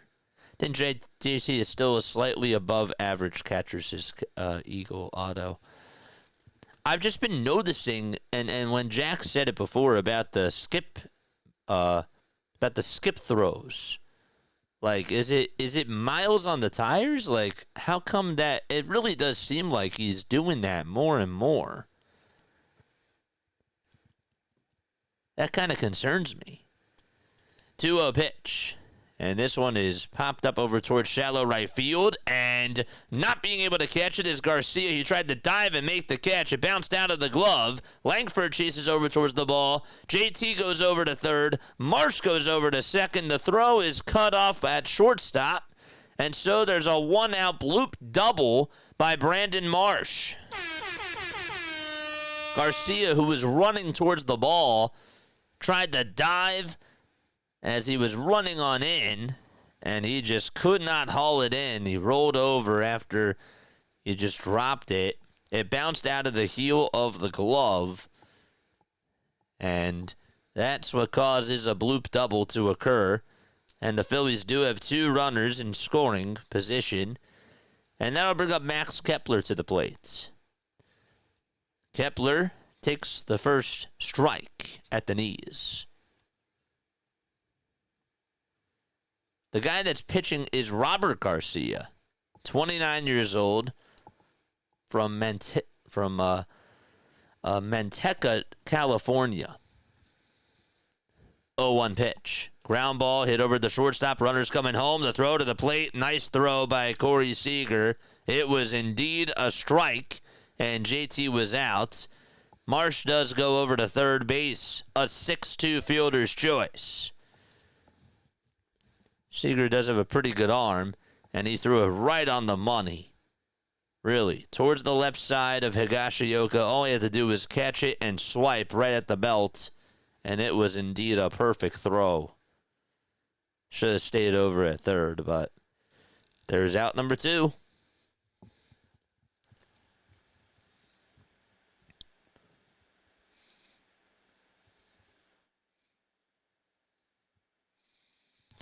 Here comes Otto Kemp, and he takes outside for a ball. Garcia with a 3.38 earned run average.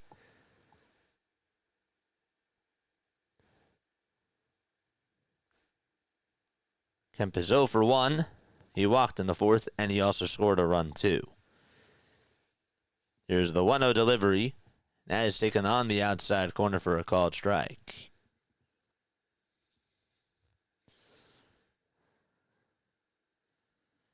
BW is here. How are you, my friend? 1 ball, 1 strike to Otto Kemp. Here's the 1-1. This one is fouled off towards the right side. Folks, make sure that you go subscribe to BW for great Baltimore Orioles content. 1 ball, 2 strikes.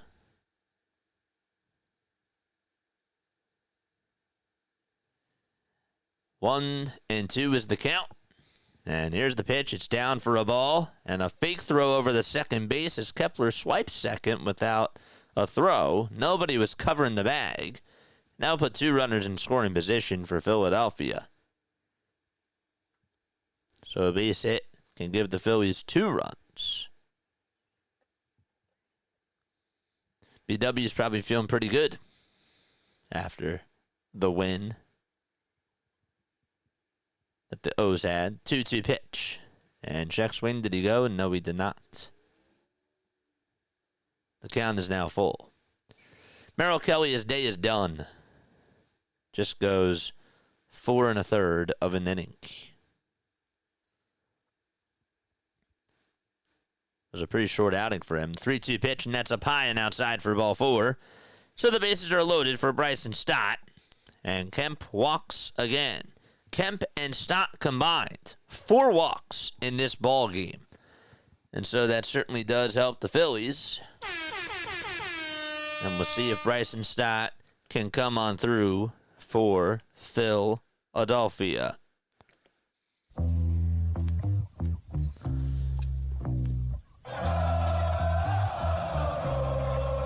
First pitch to Stott, and it's in there for a called strike at the knees. All right, let's go. Let's go, chat. Let's go. George! No balls, 1 strike, and the 0-1 is fouled off. Got to dial in, chat. Got to dial on in. We may have a 3-run lead, but there's a thing called insurance. And not State Farm insurance, not Geico insurance, but run insurance.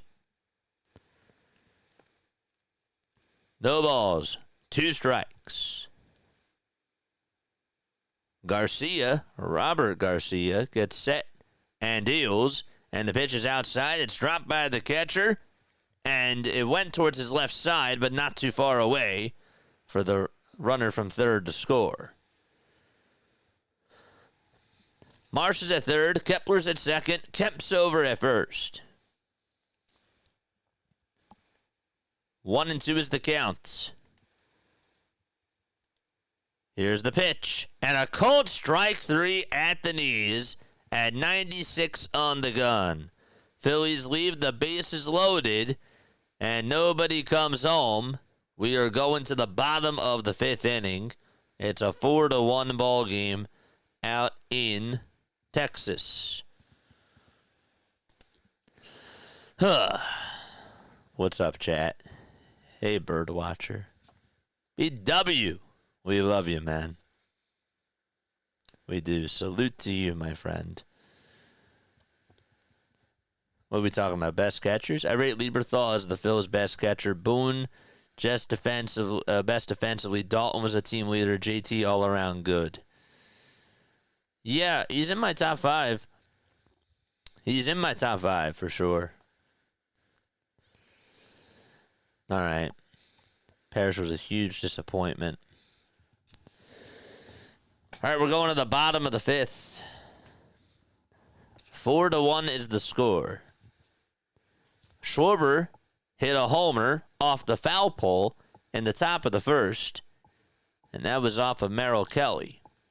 Josh Young tied it up in the bottom of the 1st on an RBI single off of Cristopher Sanchez. And then Brandon Marsh hit a 2-run homer in the top of the 4th. He hit a solo homer in the top of the 4th. And Trey Turner had a 2-run double in the top of the 4th inning. See, I caught myself there. Okay. How's everybody doing in chat? Let us know. Hit the thumbs up button, subscribe to the channel, turn on the notification bell icons too, and that way you will know when we do go live. They say that Aaron Nola will have a rehab start on Tuesday with Lehigh Valley. David Robertson is expected to be activated on Sunday. That's news. Been waiting to hear about David Robertson. What was wrong? Don't even know if they're going to tell us. Jose Alvarado will begin his rehab assignment in Lehigh Valley, as we mentioned before. And that's good to know. And Alec Bohm is set to begin his rehab assignment on Sunday. And that's good news, too. The pitch. And that's taken low for a ball to Kyle Higashioka. Kyle's 0 for 1. He struck out in the second. 7 homers, 30 RBI this year. Sanchez with 55 pitches. And the 56th one is fouled away. What's up, Jerry? Jerry, how are you? Happy to see you, my friend. The 1-1 pitch. This one's fouled off over towards the right side and out of play. Scott is also here. What's up, Scott? How are you, my friend? JJ, you call everybody your friend. There's a reason why. You'll hear. 1-2. This one is fouled off. I call everybody my friend, right? Everybody that comes on here, I like to create a welcoming community. Okay? That's how I roll. I think it's more personal, and I'm a very personal type of a guy. Even though I can't read everybody's chat, I like everybody to feel like they're welcome and at home. That's why I say that. 1-2 pitch. Check swing. Did he go? He did. And Sanchez gets his 4th strikeout of the ball game. Let's go. So, yeah, that's how I feel. I feel like that we try to welcome people in with open arms. And I like that about this channel. You're not my friend, JJ. I was waiting for somebody to say that. You're not my friend, JJ. There's a slider that's in there for a called strike.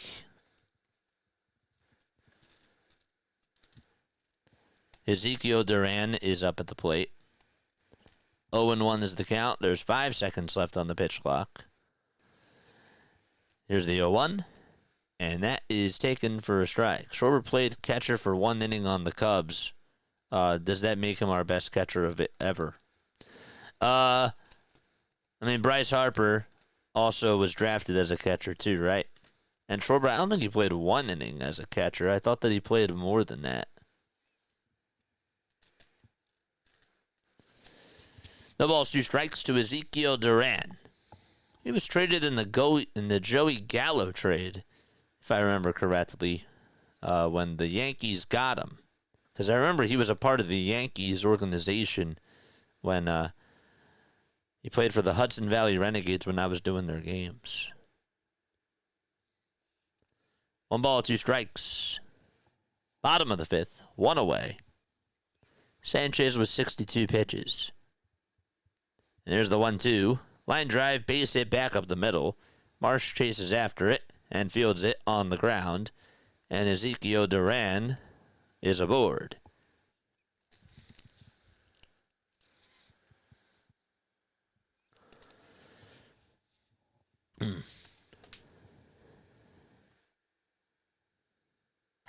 Schwarber and Harper both played catcher in college. Yeah.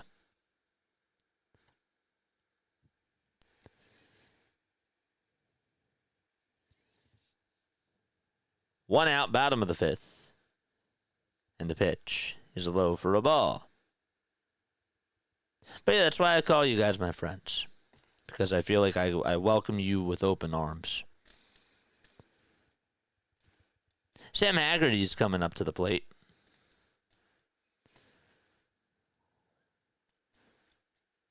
Here's the 1-0 pitch. And that is inside for ball 2. That was a changeup.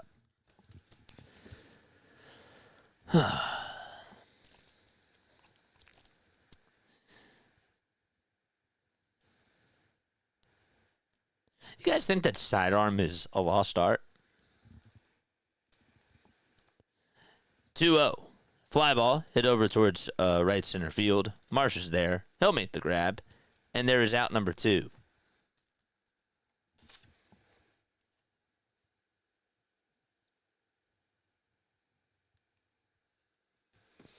I call you guys my friends because I don't have any others as Captain Eagle Auto. I'm sure you do, but you know, you have a community on here that loves you and embraces you, my friend. Bottom of the 5th, 2 away, a runner on at first. And Corey Seager is up, and he takes outside for ball 1. It's 1 ball, no strikes.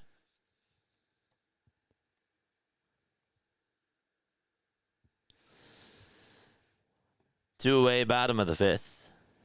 Sanchez gets the signs and deals, and the 1-0 is lined foul. We got 339 people rocking with us. That's really, really nice. Hit the thumbs up button, folks. We have 146 likes. We're at 183. I beg your pardon. I just refreshed it.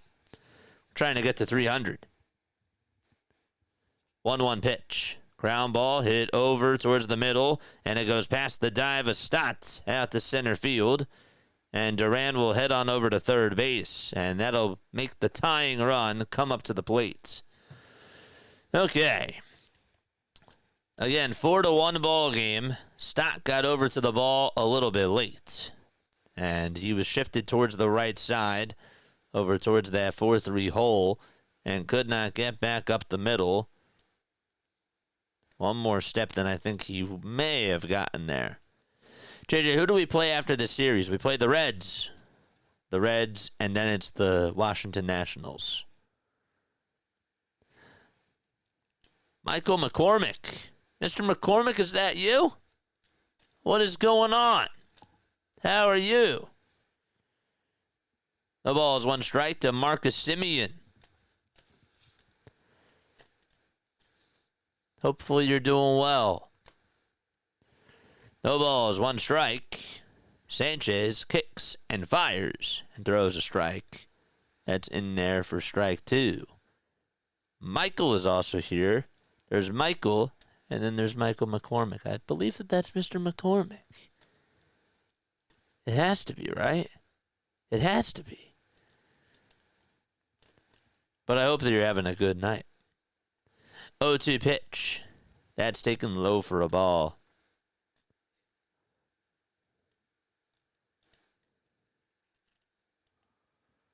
Phillies are 1 for 8 with runners in scoring position. The Rangers are 1 for 3. Phillies do lead at 4-1. Sanchez with 72 pitches now.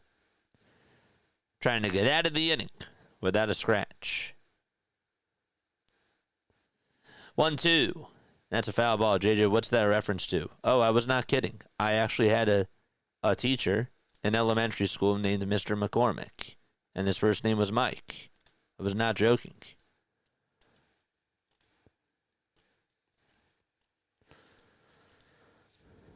One ball, 2 strikes. 10 seconds left on the pitch clock.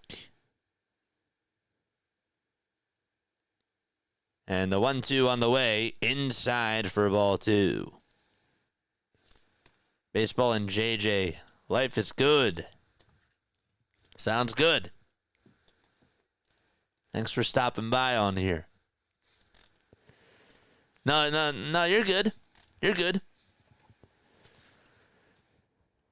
2-2.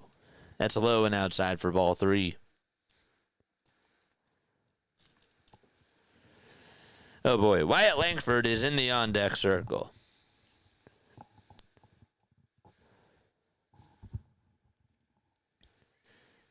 Three seconds left on the pitch clock. And the 3-2 on the way. Check swing. Did he go? No, he did not. And the bases are loaded. And maybe somebody might want to go out there to talk to Sanchez. Just saying. Maybe somebody might want to try to calm him down. You know? And there he is. There's Caleb Cotham. He's going to have a word with all the infielders, and Cristopher Sanchez, of course, is a part of it, and the Phillies look like they're getting somebody warmed up in the bullpen, about to at the very least. Is that Strom coming out? I don't know. It's hard to tell. The Phillies 1 through 4 hitters today. 3 hits. 3 hits in 9 at-bats. Schwarber did have a solo homer. Marsh is 3 for 3. He's been the offensive player of the game so far. There's Jordan Romano getting his hair wet. And he is ready to get warmed up. Langford is up. He's 0 for 2, and he takes a changeup right down the middle for strike 1.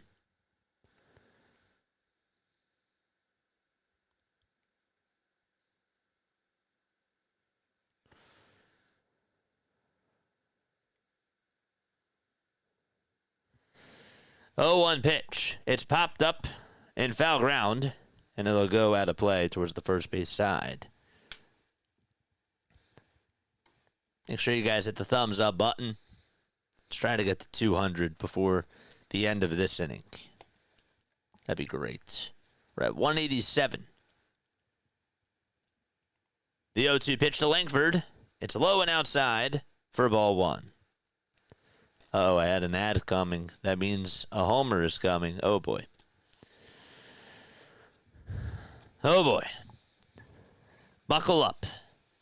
Bases juiced, bottom of the 5th. Phillies still have a 3-run lead. And the 1-2 pitch is low for ball 2. That was a changeup. Not good enough for Langford to buy on in the chase. 26 total pitches in this inning alone for Sanchez.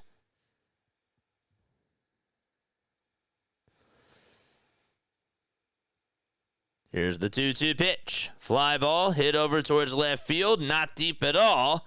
Kepler gets under it. Backpedals now. And will make the grab. And the inning is over.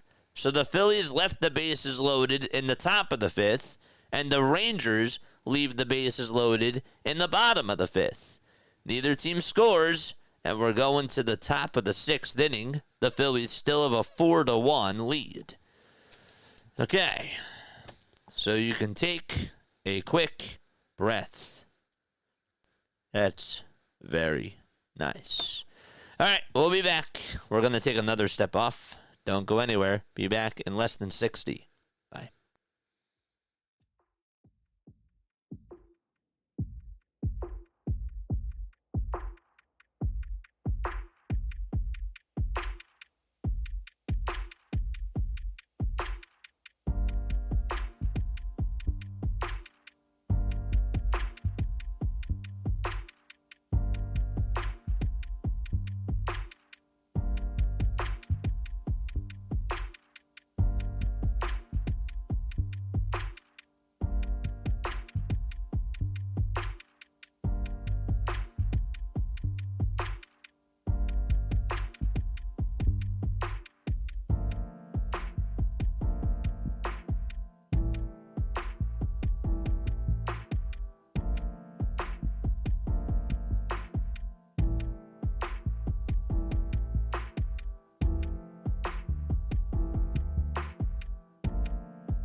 Trey Turner is due up, and Turner takes outside for ball 1.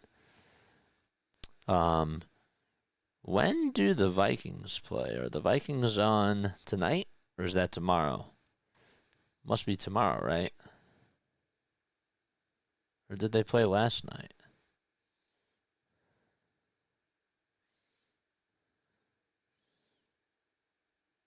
The Vikings are tomorrow. Okay. 2 balls, no strikes. Trey Turner is up. And the pitch. There's a swing and a miss. 2-1 is the count to Trey. If you like what you see, if you like what you hear, hit that thumbs up button and subscribe to the channel. We go live for all the Phillies, all the Sixers, and the Eagles. We do the regular season games for the Eagles and for the Sixers, but we do every game for the Phillies. And we also not only do all the Phillies games, but we also do Diamond Zone, and we cover other baseball teams as well. We do Sunday Night Baseball. If you love baseball, if you love listening to live baseball, this is the channel for you. Plus the Sixers and plus the Eagles. We do a really good job. 3-1 to Turner. It's outside for ball 4. And so Trey Turner having himself quite a nice day. He is aboard at first base. Here comes Kyle Schwarber to the plate. And Schwarber takes the first pitch for a strike. Turner's going to go. The throw is definitely off the line. It's not in time either. And Turner is in scoring position.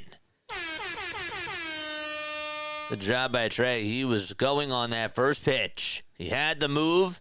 He was locked in. He dove in there head first. And that was not even close to getting Turner out. His 26th steal of the season. First base wide open. 0-1 pitch. It's on the outside corner for a called strike. And the count is now 0-2. We are at 194. Let's go. Keep those likes coming. 0-2 to Kyle, and he dribbles it foul. Excuse.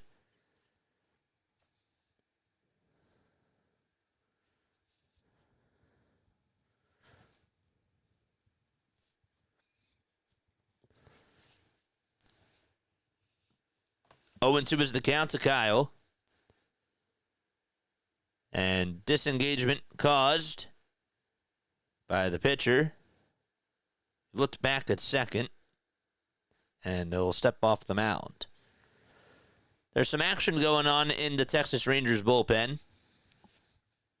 Here's the 0-2 to Kyle. Swing and a miss. Got a fastball at the knees. And Schwarber was late. He did a one-handed swing, too.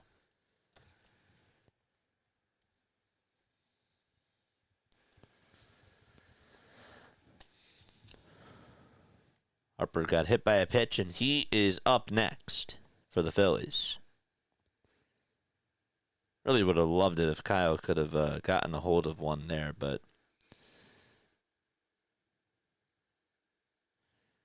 here comes Bryce. And Bryce fouls off a slider. Is down in the count 0-1. Harper's average is now at 265. 17 homers and 48 RBI. Only slugging 498, guys. That's it. That's it.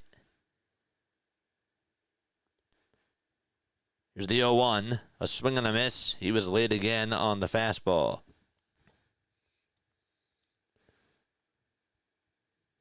Like, those are low numbers for Bryce. 86 hits, though, on the season. The 0-2 to Harper. Check swing. He did not go, says the third base umpire, Manny Gonzalez. If you look at last year, he hit 285. And he slugged 525. The average is what's really low. 1-2. Line drive, foul ball. Just barely foul. His WAR this year is down.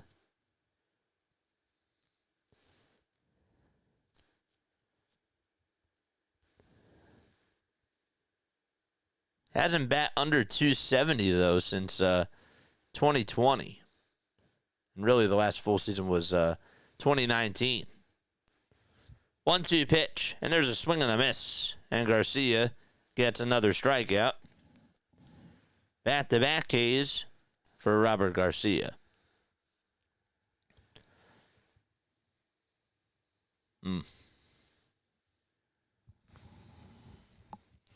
Bruce Bochy is going to make a move, and there will be a call to the bullpen.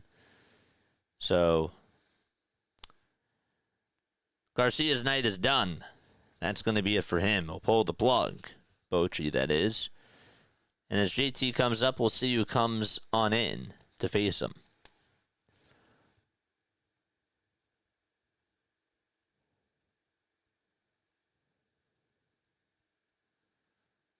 That's weird.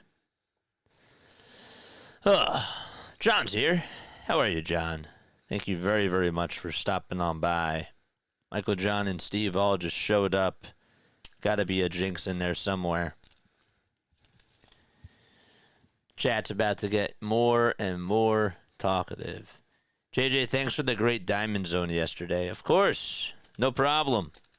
It's fun. Like, you know, again, if you really are into baseball, even if, like, you have questions or if you, like, want to talk to me more, like, those are the types of casts where it's really good to get your questions in. We did a little Q&A yesterday. There was only 3 games on. There were really 4, but we did 3 because the first game would have ended before the other 3 started. But, yeah, it's a fun time. It's nice because you sit back, you relax, you get to enjoy baseball.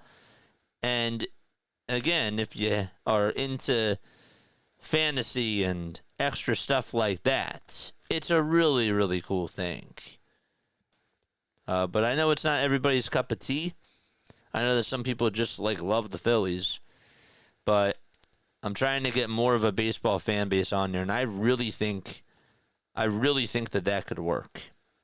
And I'm going to continue to put my heart into that just as much as I'm doing with the Phillies games.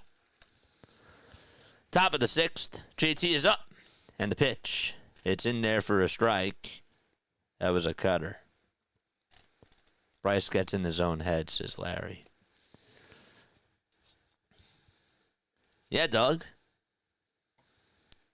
I don't know. The ball is 1 strike to JT. And the 0-1 is up high for a ball. So if you are just tuning on in, let's catch you up. Kyle Schwarber hit a homer off the foul pole.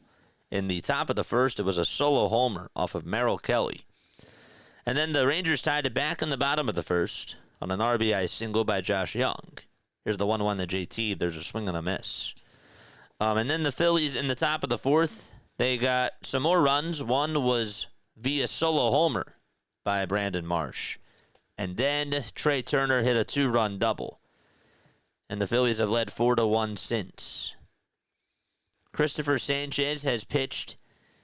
It's not been his best start. He did get out of a bases-loaded jam in the bottom of the 5th, which was nice. But just hasn't really been up to par. 1-2. There's a fly ball hit over towards right field. Garcia drifts back in front of the track, and he'll make the grab. The inning is over, and the side is retired. We're going to the bottom of the 6th inning. 4-1 Philadelphia. This team just leaves runners on base. They do. They continue to leave men on base. It is crazy. You just would like to see them trying to get some more runs. The Phillies have left 8 men on base today. They're 1 for 10 with runners in scoring position. It's bad. Thanks for the recap. Yep. The one thing is that I try to understand, okay, I think that the one thing that I've done a better job at is cues. So when more people come on, you got to recap, especially when you got the diehards that come on here. I mean, they deserve a recap for sure, and it's a good reminder for me to do that. They always teach you in radio that, you know, you never know how many people are tuning on in. You could have 25 people tuning in during one inning, and then it's like 35 people come on in for the next inning. So those 10 people don't know what the situation is. They don't know what the recap is, and so you got to catch them up. And maybe sure that I could post things on the graphics. It's a little bit hard for me to find it, and it's a little hard for me to do it myself, but I have to get into the habit of that, and I can still rely on chat to have them work some things in. But if I see it and I see you guys on here, then yeah, I want to make sure that I remind everybody what's going on.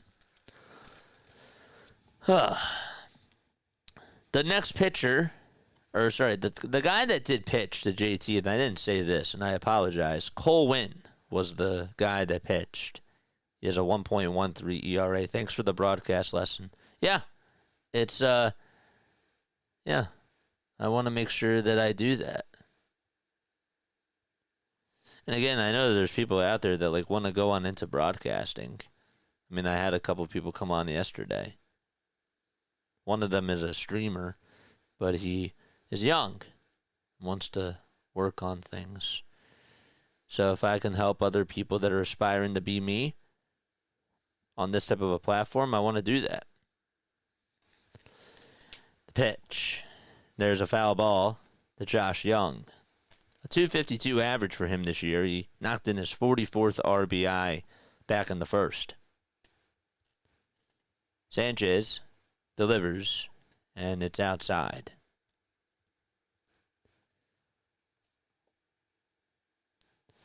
Romano was warming up in the pen when the bases were loaded.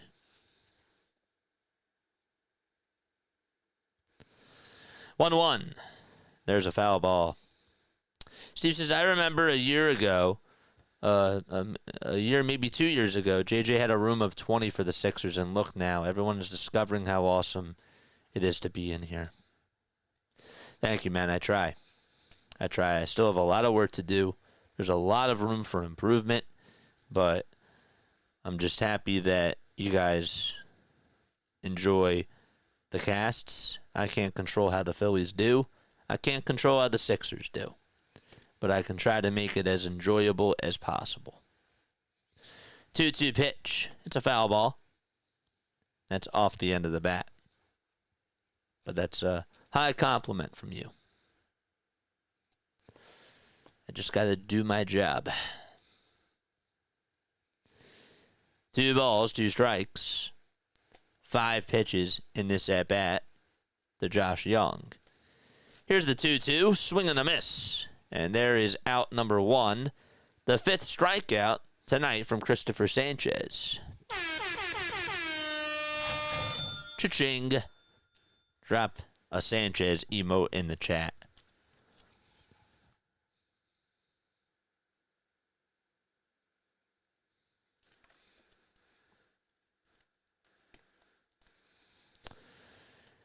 Here comes Adolis Garcia. And the first pitch is whacked foul towards the right side. You've got P on your hat. Let's go Mets, says Sharon. What'd you say? What'd you say to the Philly fans? Let's go Mets. Here, hold up. The 0-1 pitch, and that's in there for strike 2. Let's go Mets.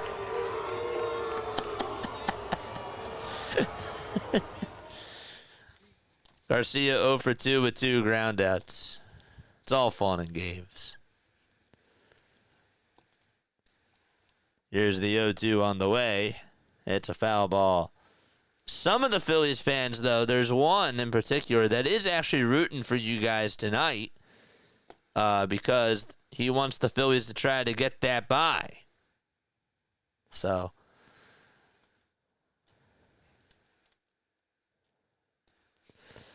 oh-2 pitch. This one is grounded foul. It's a little hard for me to open up myself to do that. The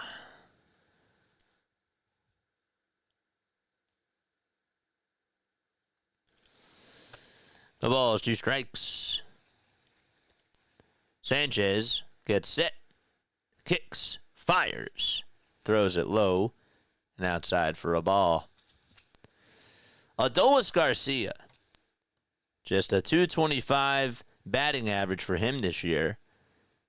He has a total of 138 homers in his career. During the 2023 season, he had 39 in the regular season. And last year he had 25. This year, just 16 so far. 2 balls, 2 strikes. He was really on a tear during that 2023 season. Also had a really good 2021 as well. 2-2 pitch. Swing and a miss. And there is 6 strikeouts on the night for Cristopher Sanchez. That's the second out of the inning. Hit that thumbs up button, people, and subscribe to the channel as well. 2 away, bottom of the 6th. 94 pitches for Cristopher Sanchez. This will probably be his last inning, you would think. Here comes Jake Berger. And Berger slaps this one down the third base line. It is a foul ball. Jack, thank you for the $2 super chat.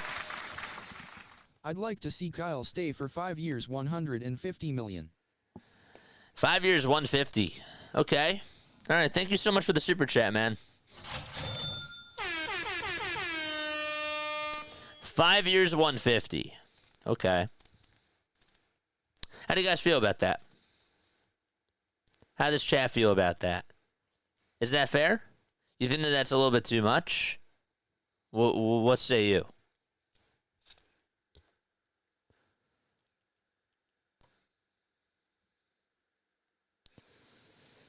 The ball is 1 strike. There's the 0-1. It's a changeup that's in the dirt for a ball. Is 5 years, 150 too much for Kyle? Jacqueline says, sounds good. Jack, I think that's a good deal, says David. Here's the 1-1 pitch. This one is lined foul towards the right side and out of play. How about the rest of you? We're at 2:15. Let's go! Very nice. Thank you. Thank you so much. Sanchez with the 1-2 pitch. There's a line drive hit out over towards right field. Castellanos, it's going to bounce over his head. Hits the 7-11 sign. And Marsh is there to back it up as Jake Berger will cruise on over to second base, and Marsh throws it on in over to second. So basically what happened was that the ball was lined over Nick's head. He wouldn't have been able to make the catch. Thought maybe he ran a little bit slow as he was running backwards, but even still, just was not able to catch it nonetheless. And Marsh had to go on over to back it up. Cassie did not play it off the wall. He took his eyes off the ball, figuring out where the ball was going to bounce, and Marsh ran on over there. And regardless, there is a 2-out double. Kyle Higashioka is in the box, and he takes a low and inside for ball 1. 99 pitches for Sanchez. This will be his last batter. Romano, I thought I saw, was still warming up in the pen. Don't quote me on that, though. Here's the 1-0 pitch. It's inside for ball 2. That was at 96. I'll take $1 million and disappear forever. Sign him. Sign him at all costs. Elaine says, sounds good to me. 5 years, but if a lockout happens, you don't get paid for that time. Sounds fair to me. 2-0 pitch. Fly ball hit out over towards center field. Marsh on the run. Makes the grab. And he was able to catch it. And the inning is over. Cristopher Sanchez gets out of the inning. The defense certainly helps him. And we go to the 7th inning. Phillies up 4-1 against the Texas Rangers. I agree. I feel like that the Kyle Schwarber deal for 5 years, 150 is fine. On the back end of that contract, do you still think that he'll be able to get you 25 home runs, 25 to 30? How many productive, I guess that the question is, how many productive years do you think that we're going to get out of Kyle if we sign him to that amount of money for 5 years? I think that that's a fair offer. I do too. I wanted to hear what you guys had to say because I can give you my thoughts, but I want to open it up to you guys.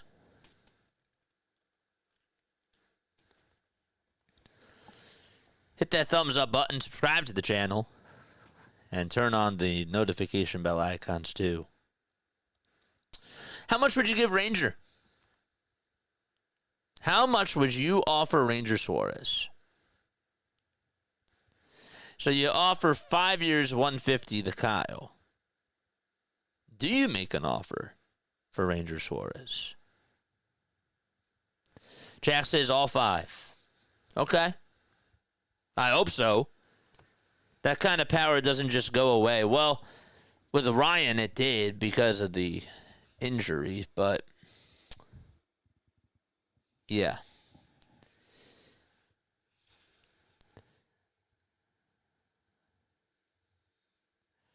Larry says that's more than I'd offer Kyle. Oh, wait, you're saying with Ranger more than you would offer Kyle to keep Ranger Suarez.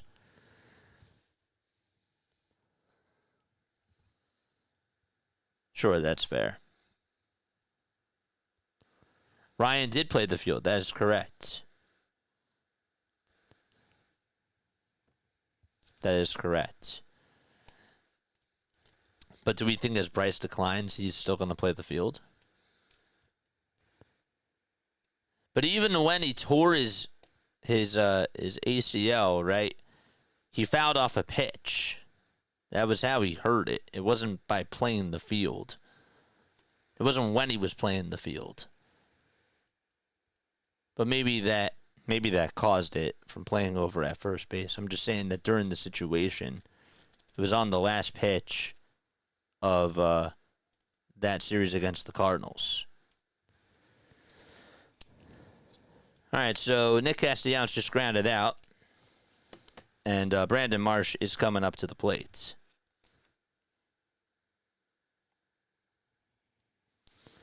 Marsh 3 for 3 with a pair of doubles and a solo home run.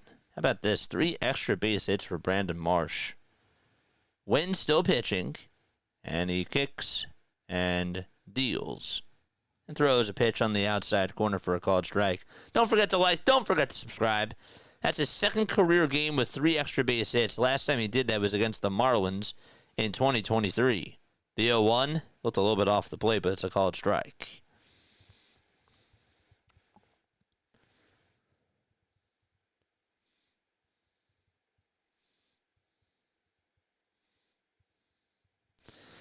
Here's the 0-2.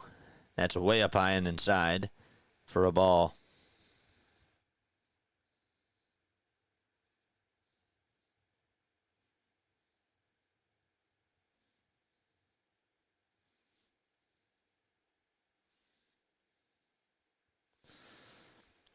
One, 2. That's low for ball 2.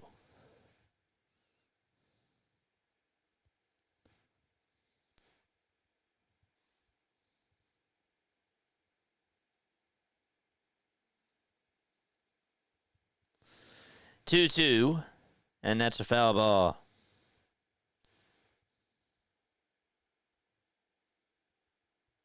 So how much would you offer Ranger? Ranger falls apart at the second half of the season. It's history. It's his history, so no way with Ranger. 2-2, and that is taken up high for ball 3.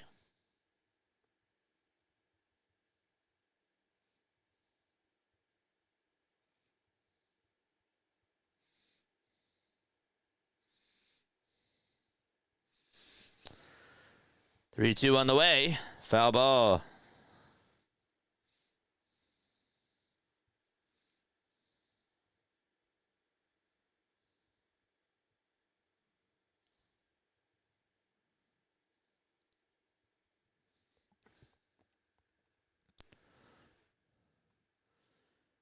Three-two pitch. Line drive out to left field for a base hit. And Brandon Marsh gets aboard with an opposite field single. A 4-hit game for Brandon Marsh. Good for him, man. That's awesome. Good for Marshy. Driving it the opposite way. Getting it over the glove of Josh Young. He's smiling. He's over at first. And he leads off.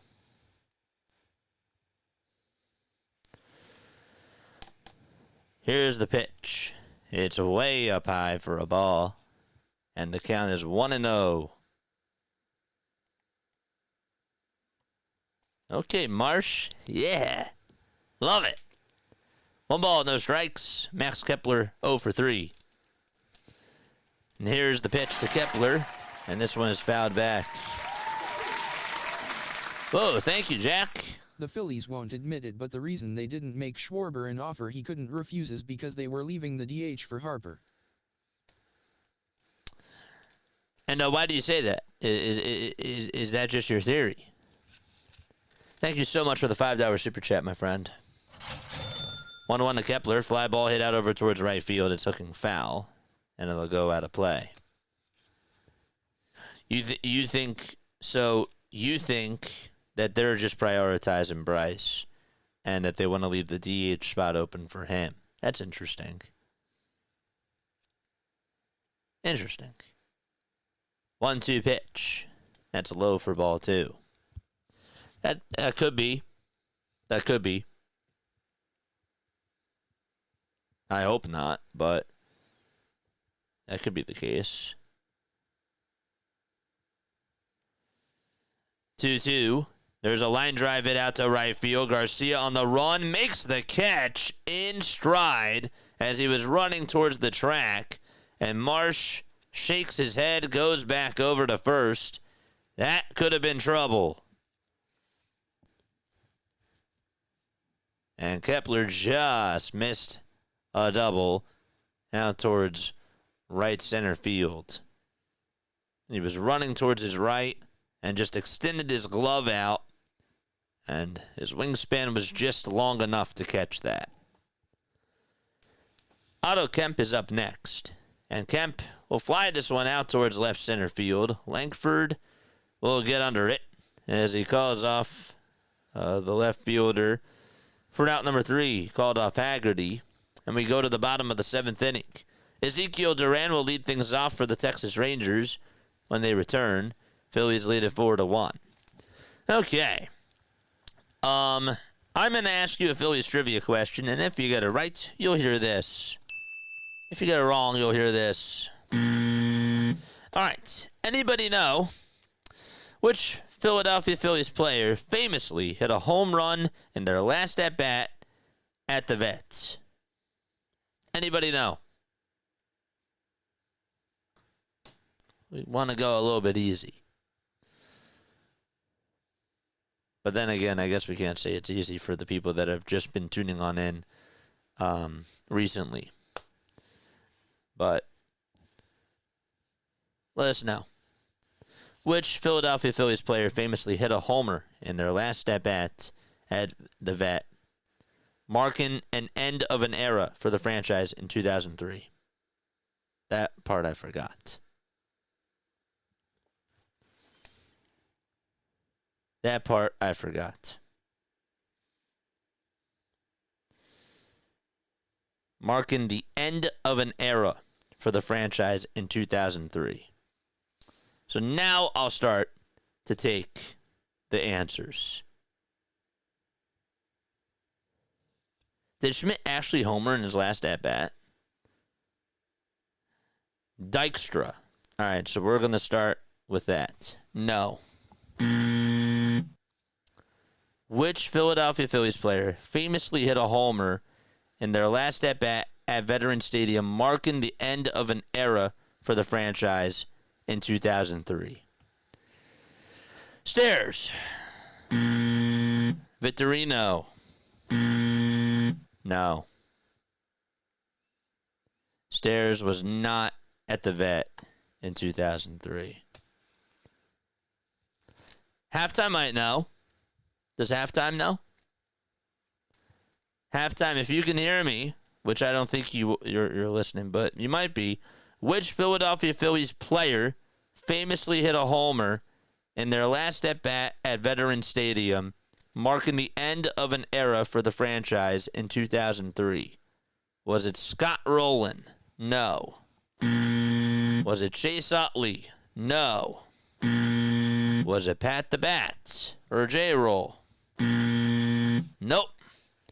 Matt Strom's going to pitch. 3.27 ERA. Boa, we'll take one more answer. One more.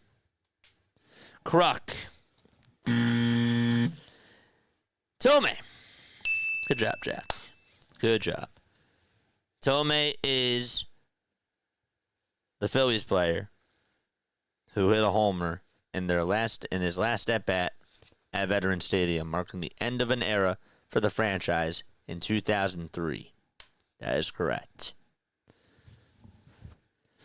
Edmundo Sosa is going to play over at third base. Tomei is correct. Good job, Jack.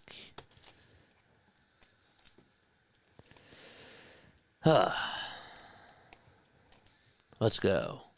Bottom of the 7th. 4-1 Philadelphia. I was way off, says James. I thought that was a good one. Ezekiel Duran is coming up. And the pitch. This one's bunted over towards the left side of the mound. Strom has it, but he won't be able to make a throw over to first. So a leadoff bunt single to start off the bottom of the 7th. That was on the very first pitch. That was to Ezekiel Duran. Not a real Philly. Did Mike Schmidt homer in his last at-bat, though?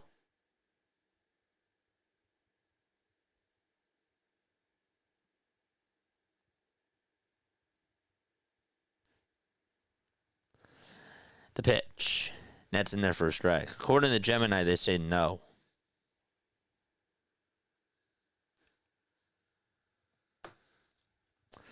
No ball is one strike. Sam Haggerty is hitting. Haggerty 0 for 3. Here's the 0-1. It's a foul ball.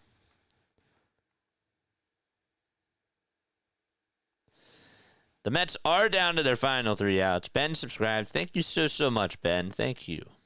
I do appreciate that. Schmidt retired in '89. That wasn't my question. But yes, I did. But yes, that is correct. No balls, 2 strikes. Kevin, are you drunk? Are you good? You good, fam? No balls, 2 strikes. And the 0-2 on the way. Swing and a miss. And Strom records the first out via strikeout. Let's go. Whoa, that was loud. Let's go, baby.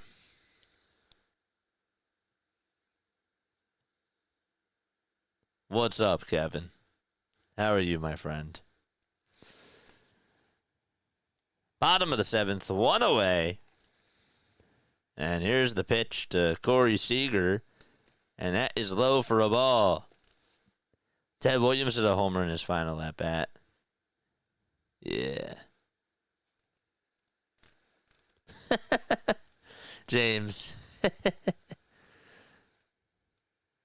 1-0. That's taken for a strike. Jack says I was named after Michael Jack Schmidt.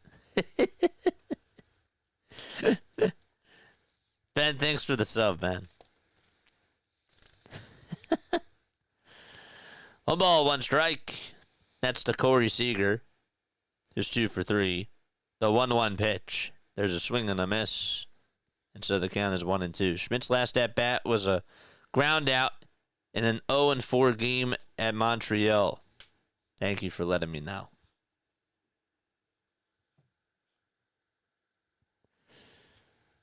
Screwed, glued, and tattooed. What the heck? 1-2. There's a fly ball hit out over towards center field. Marsh is there. He'll make the catch. And so there's out number 2 in the bottom of the 7th. Don't forget to like, don't forget to subscribe, and turn on the notification bell icons too. We have 349 people watching. That's really awesome. Let's try to get to 300 likes. We're at 232. Folks, we are not going to be on tomorrow. I've said this a couple of times. Want to make sure that I remind everybody, and I will post it in the community tab. Okay? We will not be on tomorrow. My birthday's on Sunday. I'm celebrating my birthday tomorrow night. Okay? Nobody is going to be on. We're not doing anything. No streams, nothing tomorrow night. We're not covering the Phillies game. 1 ball, no strikes to Marcus Semien. And so the 1-0 is high for ball 2. What's up, Starkey? How are you? Haven't seen you on here in a while. Drop your link down below. 2 balls, no strikes. Here's the 2-0. This one's grounded over to third base. Sosa has it, throws it over to second. And so, a 5-4 fielder's choice. And we go to the top of the 8th inning. What was that you said, old man Ferguson? If you need to adjust your hair, what'd you say? Have a great time, JJ. Thank you. I appreciate that. I do. I appreciate that very, very much. But yeah, good inning there. Emily's here. What's up, Emily? How are you, Emily? Shout out to you for stopping on by. If you guys love the Phillies, if you love the Eagles, and if you love the Sixers, we cover them all. We do the Phillies all year round. We do the Eagles and the Sixers during the regular season. It's really fun. It's great. We also focus a lot on baseball too.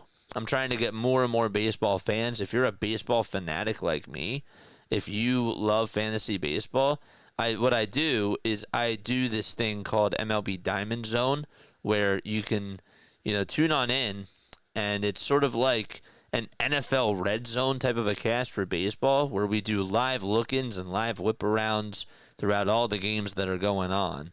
And I try to keep it fantasy related, where, if a player is up at the plate, I'll make sure that I note, certain things for fantasy purposes. It's not really a fantasy baseball channel, but we do live look-ins. And if you're just a baseball fan, period, it's just a good channel for you. But I'm just saying that if you have guys going in fantasy, if you love baseball, it's just a good channel.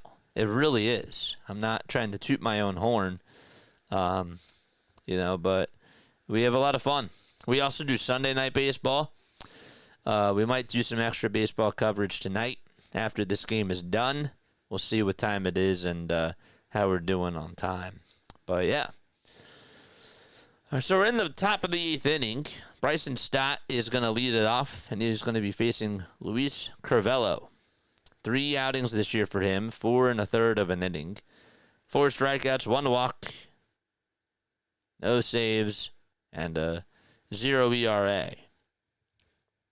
Here's Bryson Stott. Stott fouls off the first pitch. He has walked twice, and he also struck out looking. That was in his last at-bat in the 5th inning.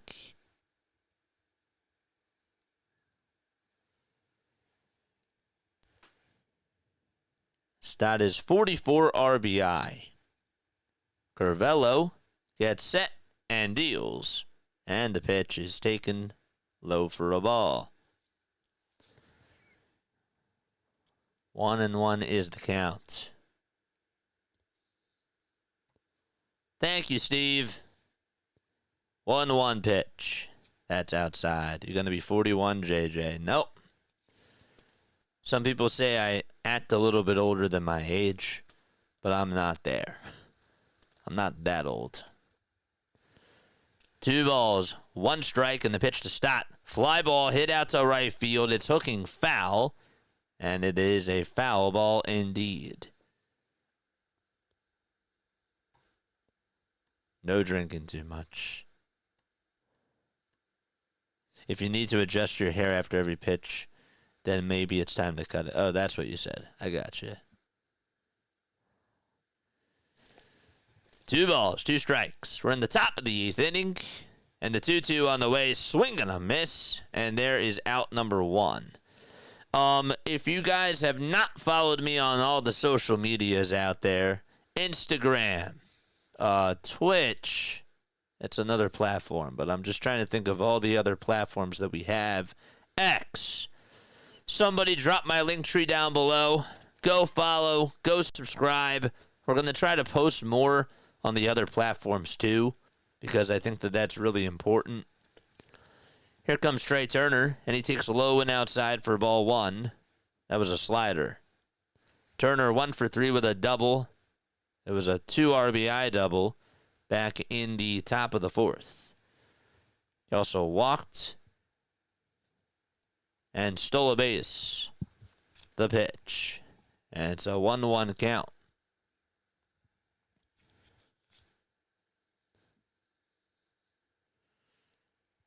The 1-1 pitch.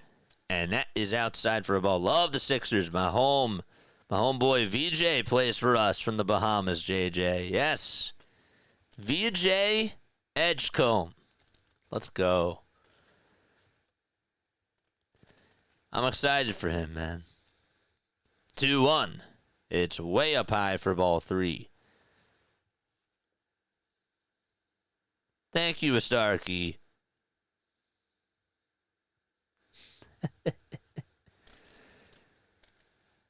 Three balls, 1 strike to Turner, and the pitch is low and outside for ball 4. Turner gets on for the 3rd time today, and again, the Phillies have another runner on base. Drop a king for the king, Kyle Schwarber. He's coming up. Drop those crown emotes. George! Pitch to Schwarber, and he fouls it off. He did homer in the 1st inning. The shot that he hit was just off the foul pole.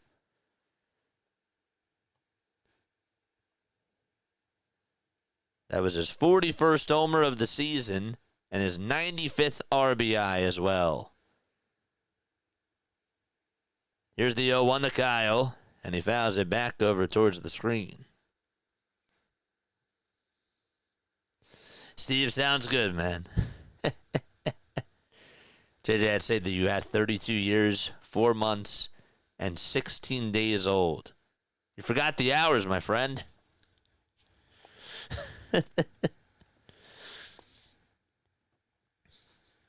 Here's the 0-2 pitch to Kyle, and he gets under it and hits it out to center field, not that deep. Langford waits for it, and he'll make the grab. There's out number 2. There were 2 pitches.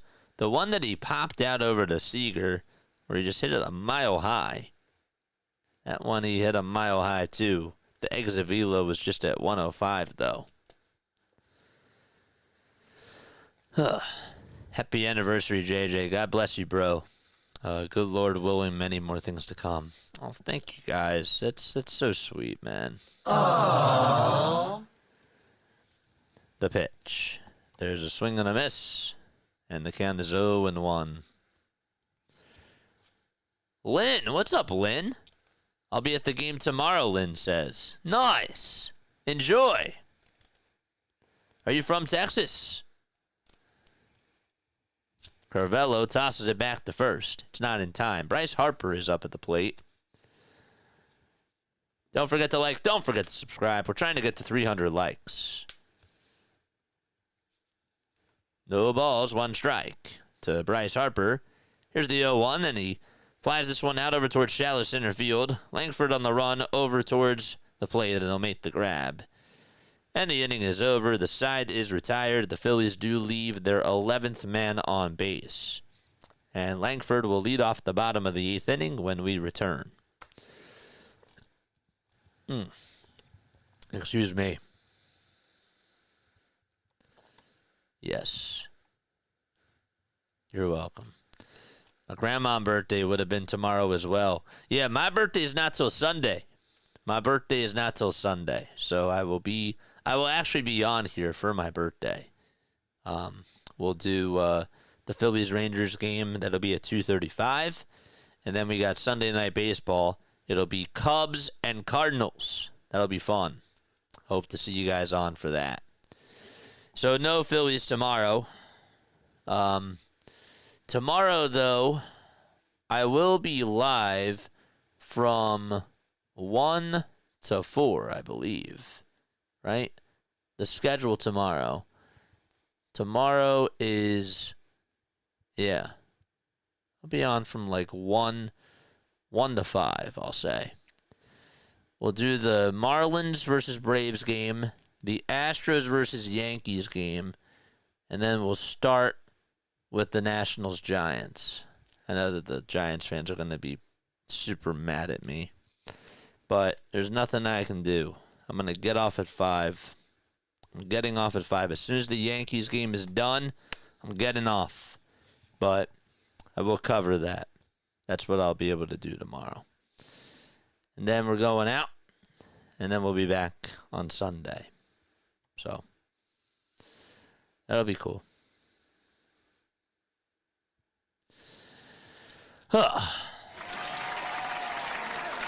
Thanks, Jack.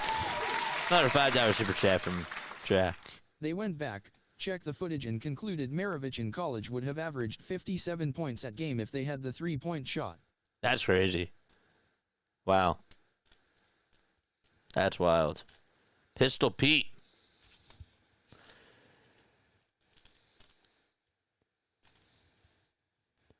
Wyatt Langford is coming up to the plate, and he takes the first pitch in the first strike. I was like, wait, what does Pete have anything to do with this conversation? But I guess I wasn't even like looking at chat.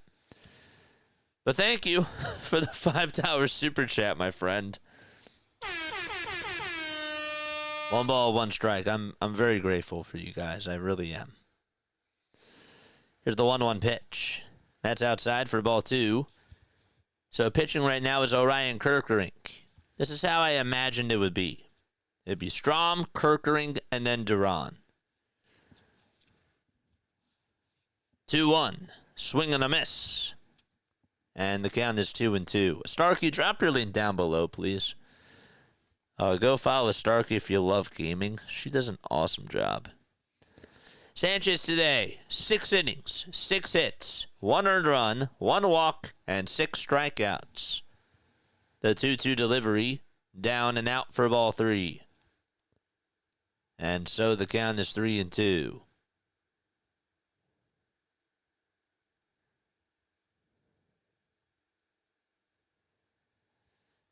The payoff pitch on the way. Strike 3 called. Nice sweeper thrown by Kerkering at the knees. Took him 6 pitches, but there is out number 1. If we hold on, we'll be 3.5 games up, right? Yeah, because the Mets lost? That's correct. That is correct. We do have a post-game show after this, so you're more than welcome to stay on for that. If you guys want to call in into the show, you can. 610-314-0844 is how you dial on into the postgame show. Here's Josh Young, who had an RBI single back in the first inning. He's 1 for 3. The pitch. It's in there for strike 2. First pitch was in there for strike 1. No balls, 2 strikes. Kerkering gets the signs. And now comes set at the belt. And the 0-2 pitch off the plate for a ball. Giants lead it 2-0. They're playing against the Nationals. Dodgers and Jays are underway. It's 1-0 Toronto. 1-2. Foul ball. Or some other final scores. The Pirates did beat the Reds 3-2. The Mets lost 3-2 to the Brewers. The Tigers, a lot of one-run games. Tigers won 6-5 and beat the Angels. Next pitch, and that's taken for ball 2. The Yankees lost in the 10th to the Houston Astros, so they just continue to slide down. 5-3 final score. The 2-2 pitch, and that's taken at the knees for a called third strike. Back-to-back strikeouts. Really back-to-back backwards Ks for Orion Kerkering. And there is out number 2. The second out of the inning. And Kerkering wants to step off really quickly. Don't forget to like. Don't forget to subscribe. And turn on the bell icons. I'm from Philly. Moved to Texas 2 years ago. Lifelong Phillies fan. Nice. I'm from the South Jersey area. The pitch, and that's taken for a strike. Adolis Garcia 0 for 3. 2 groundouts and a strikeout. The 0-1 pitch. Line drive, base hit out towards left field. And Kepler fields it on the ground, and Adolis Garcia gets himself a hit in the 8th inning.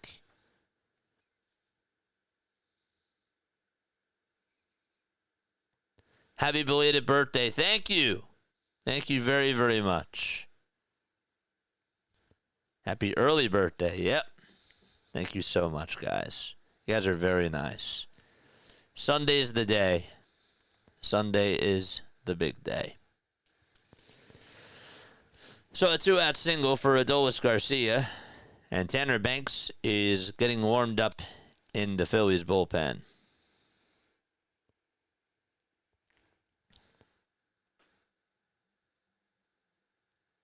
Nassau, New Providence. We're at 247 on the likes. We got to get to 300. The pitch on the way, and that's a sweeper taken at the knees for strike 1.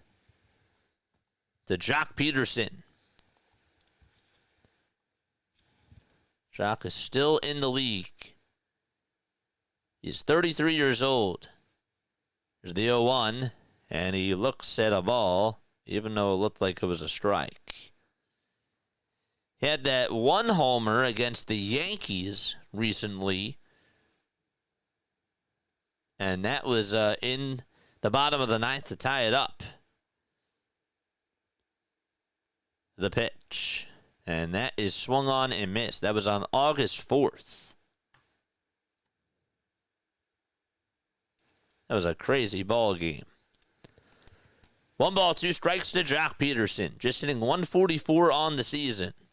And the 1-2 on the way, swing and a miss on a pitch at 98 miles per hour. Orion Kerkering with 3 strikeouts, and he ends the 8th inning. We go to the top of the 9th. The Phillies lead it 4-1.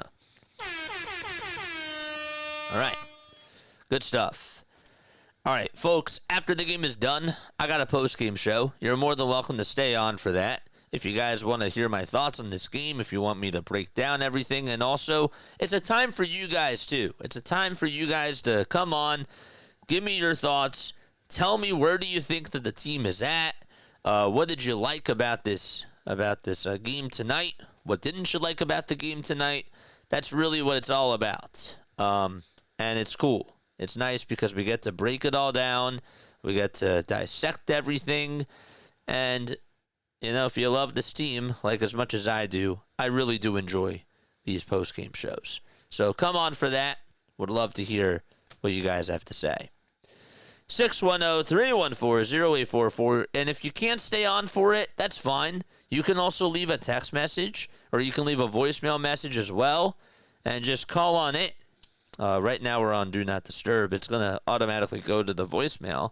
But leave a voicemail message. That's totally fine. That's cool. I will be 66 tomorrow. Really? Happy early birthday, William. That's good to know. How come Mike can't cover for you tomorrow? Mike has a commitment. I mean, you know, he does things himself. He has a life. So he just can't do it. He told me that he wasn't going to be able to do it. That's all. That's all it is, man. Scott, you're the man. Enjoy your Saturday, JJ. I got reservations at Chili's Saturday night. Ooh. That sounds good. I want my baby back. Makes me think about those Chili's baby back ribs.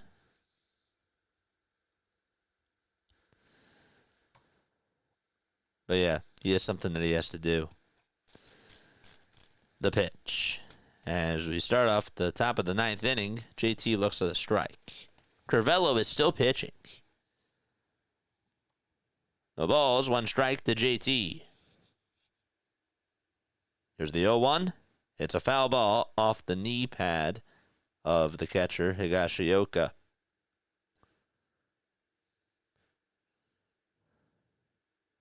Tarantula time? Haven't seen him warmed up in the bullpen. Get Mike to cover. Yeah, he has something going on, folks. He has a life. No balls, 2 strikes. And here's the 0-2. It's a foul ball.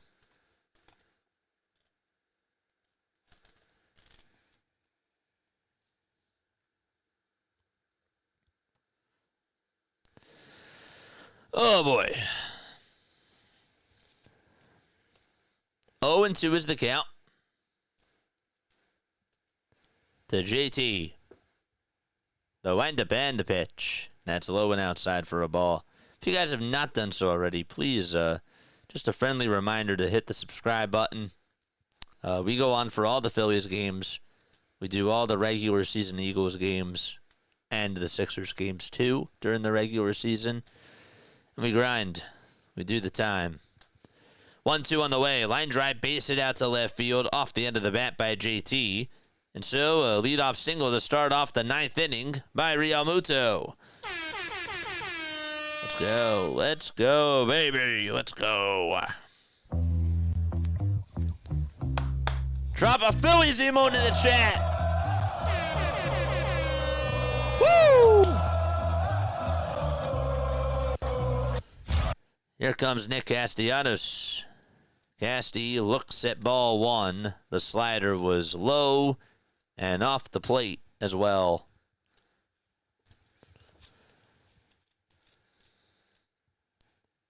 One ball, no strikes. There is the Tarantula. We also have Lazar warming up too. The pitch on the way. Ground ball hit over to third base. The throw to second. There's one. The throw to first. Casty just beat it out. I mean, he just barely beat it out. So it's a 5-4 fielder's choice. And 1 out in the top of the 9th inning. See that again. Nice job by Simeon, too, to play it off the bounce. I don't know if they're checking this or not. But Casty, I think, just got his... Yeah, he did. He got his foot on there. Just barely. It was in time. Here comes Brandon Marsh. He's on cycle alert, folks. He's 4 for 4. Can he go 5 for 5? Let's see. This would be something. 1 out and the pitch. And that is called a ball. What are we talking about? The pitch was outside.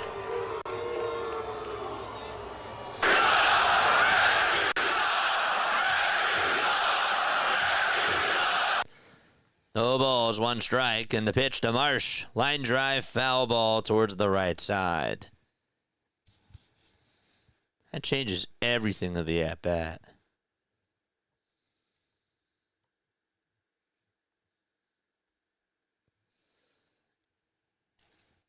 Marsh is 4 for 4. 2 doubles, a single, and a home run. 0-2 pitch. Outside for ball 1. And it's a 1-2 count. Did we get to 300 yet? Did we get to 300 likes? Let us know. The 1-2 on the way. It's upstairs. That pitch wasn't close. Nope. It definitely was not.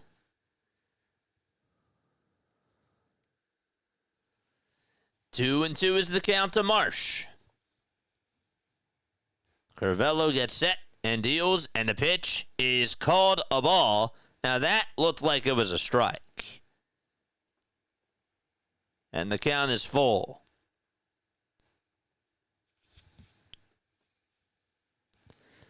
Kepler waits in the on-deck circle. 3 balls, 2 strikes. Here's the payoff pitch to Marsh. And he swings and misses at the four-seamer at the knees. And that's the first time tonight that he has been retired, and there is out number 2. He got a fastball, and he squinted his eyes and said, darn it, because he was late.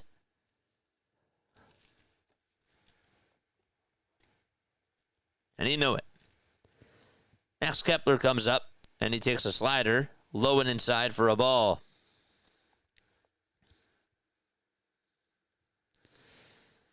What are we at, 266? All right, let's go. Hit that thumbs up button. Let's try to get to 300. 1 ball, no strikes to Max Kepler. And the 1-0 is down for ball 2. Saw a change up there.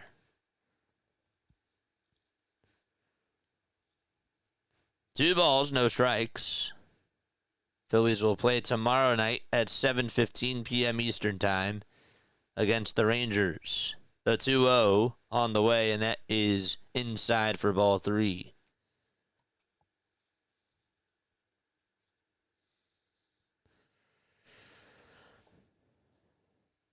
Duran is still warming up, as well as Max Lazar, too. 3-0 pitch, down for ball 4, and so that's going to put 2 runners on base with 2 outs in the top of the 9th inning. Let's go, chat. Timeout taken. The pitching coach is going to go out there.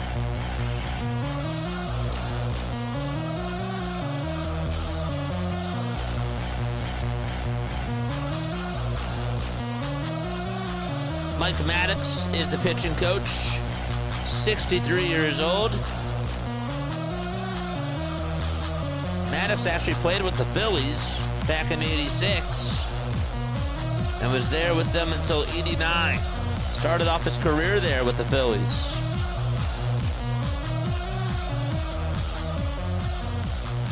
And he's been a coach since 2003.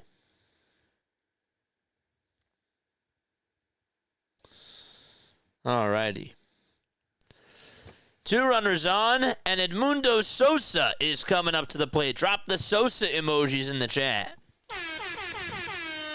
Pretty sure we have Sosa emojis. Pretty sure. Don't forget to like and hit that subscribe button as we try to get to 300 likes and we work our way up to 10,000 subs. The pitch to Sosa, line drive, base it out to a left field. Castellanos will stay put over at third base, and the bases are now loaded for Philadelphia. Wathan provided the stop signs. I think that Castellanos would have been dead at the plate, but Sosa does single out to left. And he ripped that thing. The pitch was right down the middle, and Nick just does not have a lot of speed. I mean, that really is the case. Not the stop signs there. I don't know. What say you? What do you guys think? For those of you that did see that, do you think he would have been safe or out? I actually thought it was the right move there to hold him up. Here comes Stott. And Stott looks at a four-seamer at 95 on the outside edge.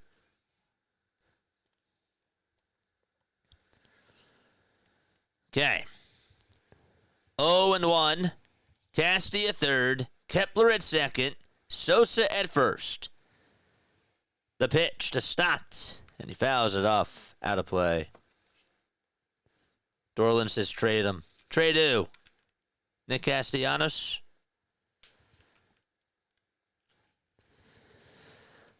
Stott is 0 for 2. He's walked twice, and he has scored a run. How am I supposed to see that? Well, there's other people, John, that are actually watching the game. You know, so, you know, they watch it and they come on here. 0-2. And there's a foul ball. I wasn't talking just to you. There are people that do watch the game. Jack says he would have been out by 15 feet. Okay. That's it.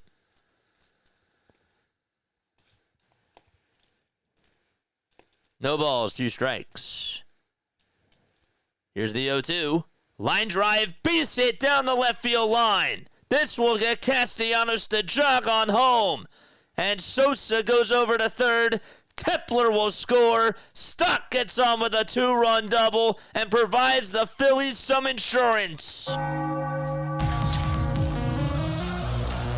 An opposite field two-run double by Bryson Stott. And that should be enough.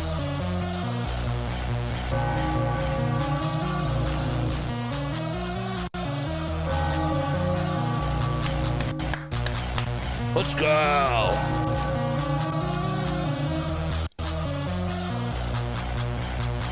The pitch, and that is inside for a ball. Darn Stott.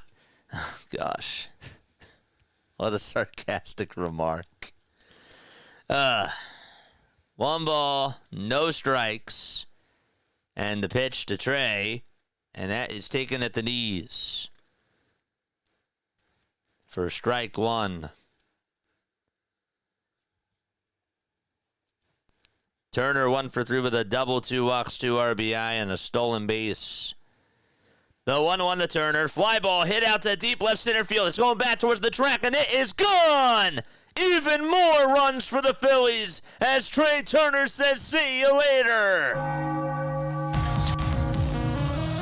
A 5-run ninth inning for Philadelphia.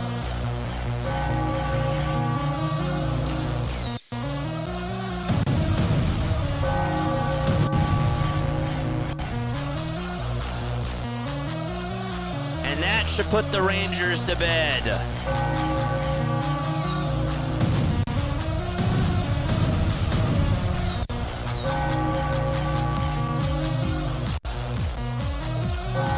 Did a little fist bump and said yes.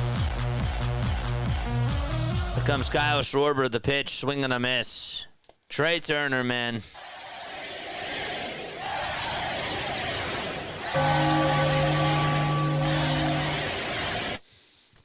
The ball is one strike to Kyle, and here's the 0-1, and that's down and in for a ball. Turner and Marsh, great days for them offensively. And Schwarber with the homer to start it off in the first. Don't forget to like and don't forget to subscribe to the channel as well.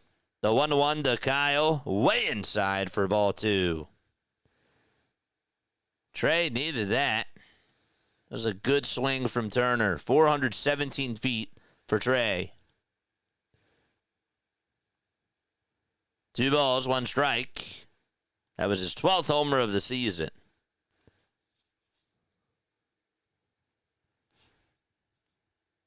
The pitch to Schwarber. There's a ground ball hit towards the right side. Second baseman Simeon has it. Throws it over to first. The inning is over. 5 runs in the inning, including a 2-run double from Bryson Stott, followed up by a 3-run shot by Trey Turner, and we're going to the bottom of the 9th inning. No need for Duran. An 8-run lead. All right. After the game is done, we will have a postgame show, and we hope to see you on for that. 610-314-0844 is how you dial on in to the JJ hotline. All right. Appreciate each and every one of you for being on here. If you have not hit the thumbs up button already, we're trying to get to 300 likes. I would really appreciate it if you guys helped us out with that. That would be really, really cool. That would really do me a solid. I want to try to get more and more baseball fans on here. Not just Phillies fans, but just baseball fans, period. So the more that we hit the thumbs up button, the more people that we get on here as well. And that's great. It's good stuff. We not only do Phillies baseball, we do Sunday Night Baseball, and we do our Red Zone edition of baseball called MLB Diamond Zone. And it's so cool. It's so nice. And we have a blast. Yeah. I wanted to see, Jack says, I wanted to see my closer. Well, you can't have it both ways. Can't have it both ways. That's funny, though. That's funny. It's great. Somebody asked Larry, is it over? It's over, says Larry. Let's go. The count's at 283. Let's go. Let's go, baby. Let's go. All right, we're going to the bottom of the 9th inning. The bottom of the 9th inning. That is. Max Lazar is going to pitch. He has a 4.72 earned run average in 26 innings, 19 strikeouts, 8 walks allowed. Dirt BA7, thank you very, very much for the sub. And to all of you who did subscribe to the channel, we really appreciate it. Jack with the super chats, Ben with the sub, and Sean and Brianna with the sub, and William. Thank you all very, very much. The ball is 1 strike to Kyle Higashioka to start off the bottom of the 9th inning. Here's the pitch. That's low. It was a knuckle curve. And it's 1 ball, 1 strike.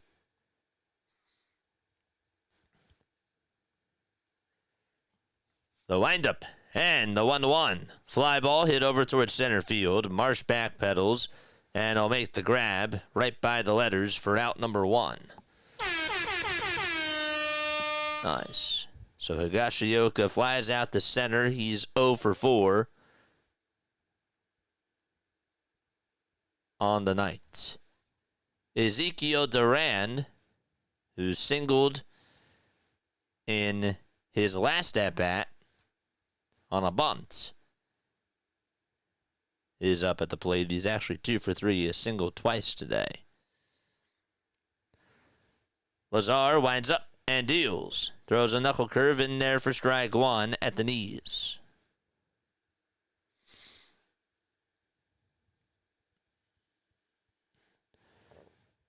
Oh, 1 pitch. Swing and a miss. And the count is 0-2.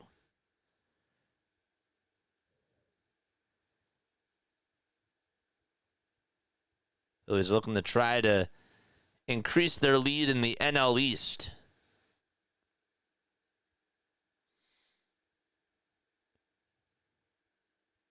The 0-2 on the way.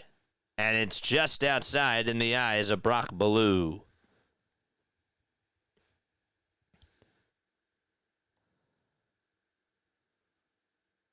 Brianna's my wife. I made her subscribe. Well, we appreciate that. That's really nice.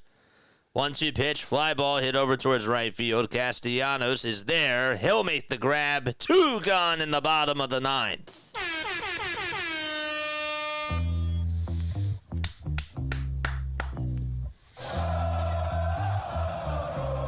Drop a Phillies emote in the chat.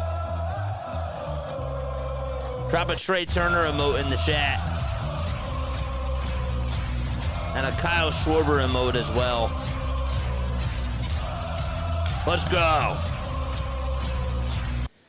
All right, we're at 290. Oh, we're so close. Let's get there. We have a post-game show, too. Stay on for that. Call on into the show.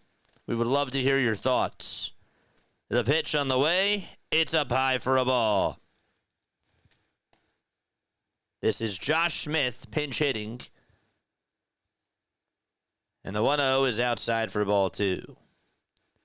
Smith is pinch hitting for Haggerty.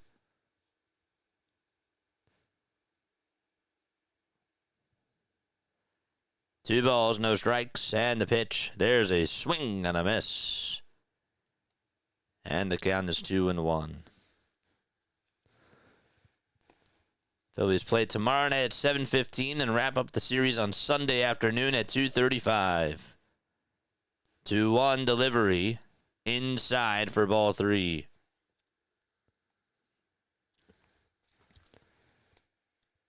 The 3-1 pitch, here it is, and that is low for ball 4.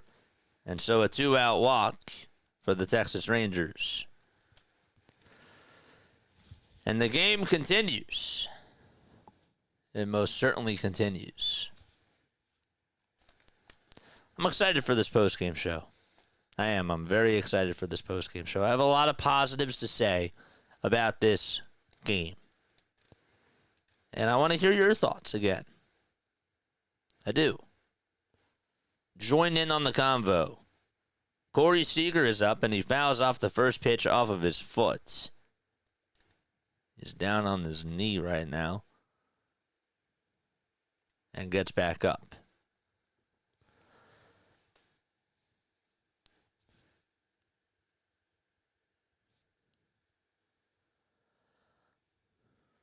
Again, the Rangers trying to fight for that final wild card spot. They're also 5 games behind the Astros now because the Astros did win. Here's the 0-1. That is taken, according to Brock Ballou, down for ball 1. We're at 293. Let's keep going.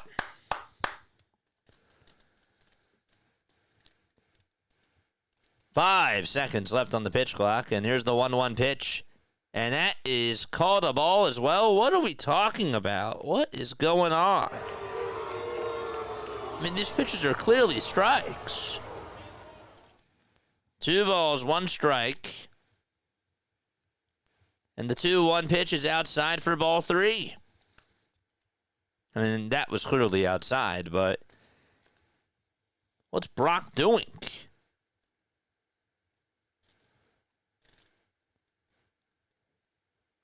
3-1 pitch. Line drive, foul ball towards the right field line. And so the Rangers down to their final strike here in the ball game. It's 3-2. That's the count.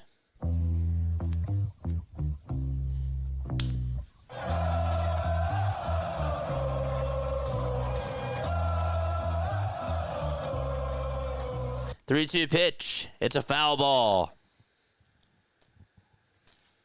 And Seager stays alive. Lazar gets the signs. He'll deliver from the stretch. Looks over at third. Now back to the plate. Kicks, fires. The pitch is just fouled off by Seager. He was late, but he just got a piece of it and stays alive.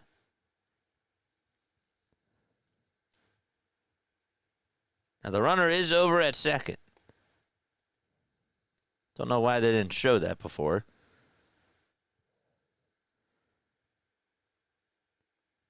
The 3-2 pitch, here it is. Ground ball towards first base. Harper has it. Says I got it. Takes it to the bag, and the Phillies take game 1 of the series out in Texas. So they win by a score of 9-1. Brandon Marsh and Trey Turner were phenomenal offensively, and the Phillies are able to get an 8-run win. They won 9-1. That was the final score. And they will be back tomorrow night at the same place at 7:15 p.m. Eastern Time. Ring the bell, the Philadelphia Phillies win. Let's go! Yeah! We love it. We love it. Let's go! Let's go!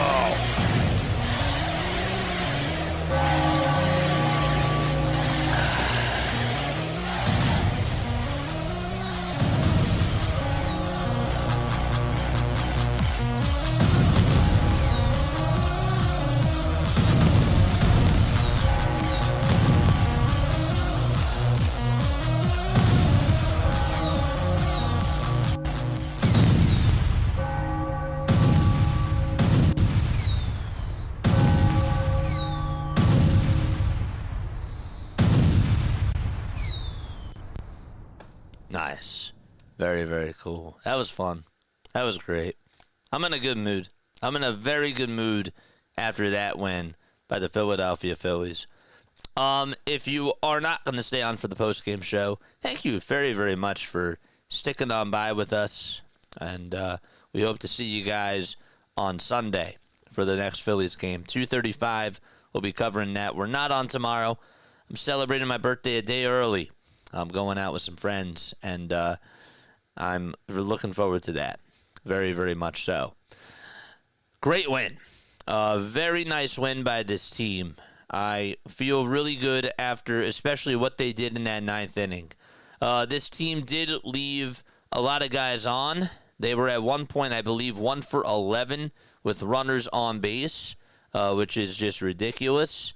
But anyhow, they got the job done. Cristopher Sanchez was not at his best, but he dialed in when he had to and buckled down. and we loved that. He did give up that RBI single in the first inning to Josh Young. He did get out of that jam, but he also had a bases-loaded jam in the 5th inning that he did work his way out of, too.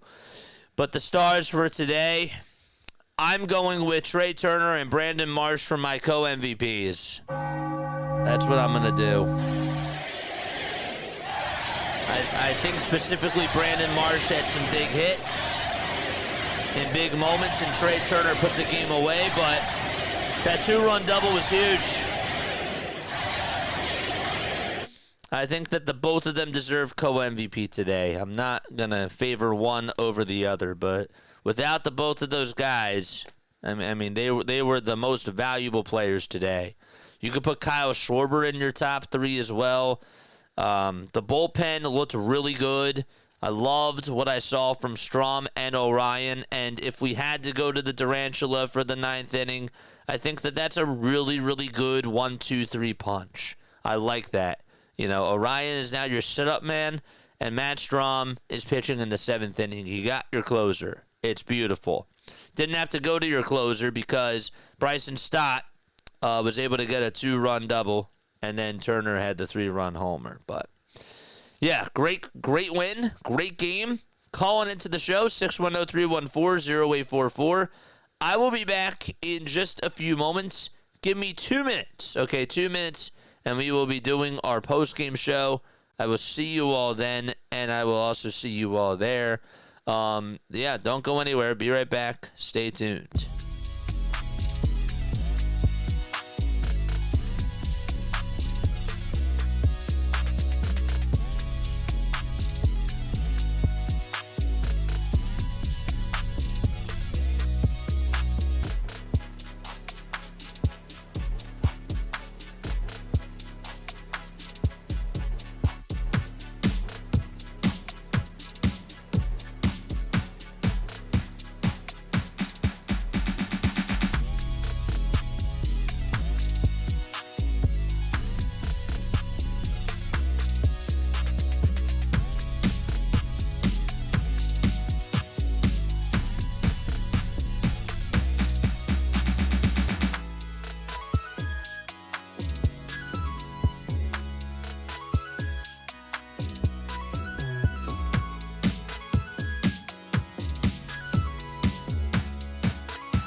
Graduated from Rowan University in the spring of 2022 with a sports communication and media degree.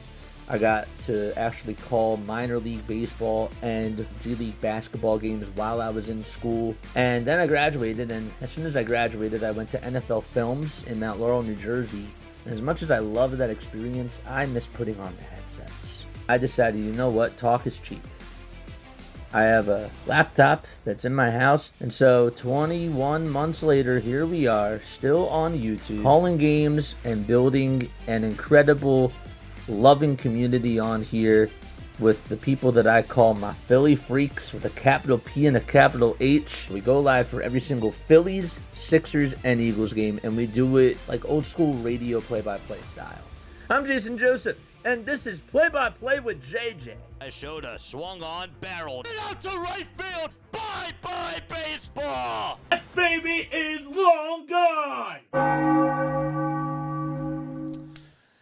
Nice. Great feeling after this type of a win. I'm really happy. I'm very, very happy with how this team went out there and how they just took the bull by the horn. This was a very good win. This is a feel-good win. And, I'm very, very satisfied. 10 out of 10 win for the Philadelphia Phillies, really. This was great. This team has won now 7 of their last 10 games. They've won, I believe, 5 out of their last 6, too, if I did the math correctly. 4 of their last 5. That's what it was. 4 of their last 5, 5 of their last 7. Anyway, you dissect the math, it was just a nice win.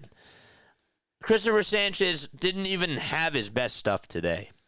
He was good, but he wasn't. He didn't look comfortable at times, but when he had to settle in, he did. And I really liked that. He got some help from his defense. That was also really nice to see, too. Marsh had that nice catch out in center field when he was in a little bit of trouble just to get out of that 6th inning. So I thought that Cristopher Sanchez wasn't like, oh, my gosh, like that was great Cristopher Sanchez stuff. But it was a very good, solid performance out of him, and that was enough. The offense looked great. Brandon Marsh and Trey Turner today, 6 for 9 combined with 6 RBI. And then you add in a Kyle Schwarber solo shot in the 1st inning. Yeah, they did good. I'll be honest with you. I really, and I said this during the pregame show, I expected them to only get 2 to 3 runs off of Merrill Kelly because Merrill Kelly has been pitching pretty well. He's been a very good pitcher for them, and the Phillies do tend to struggle against guys that are really dominant with off-speed pitches, with changeups and that type of stuff. And they did a very good job. They took him out of the game. 4 1/3, 5 hits, 4 earned runs. They walked a couple times against him, especially the bottom of the order.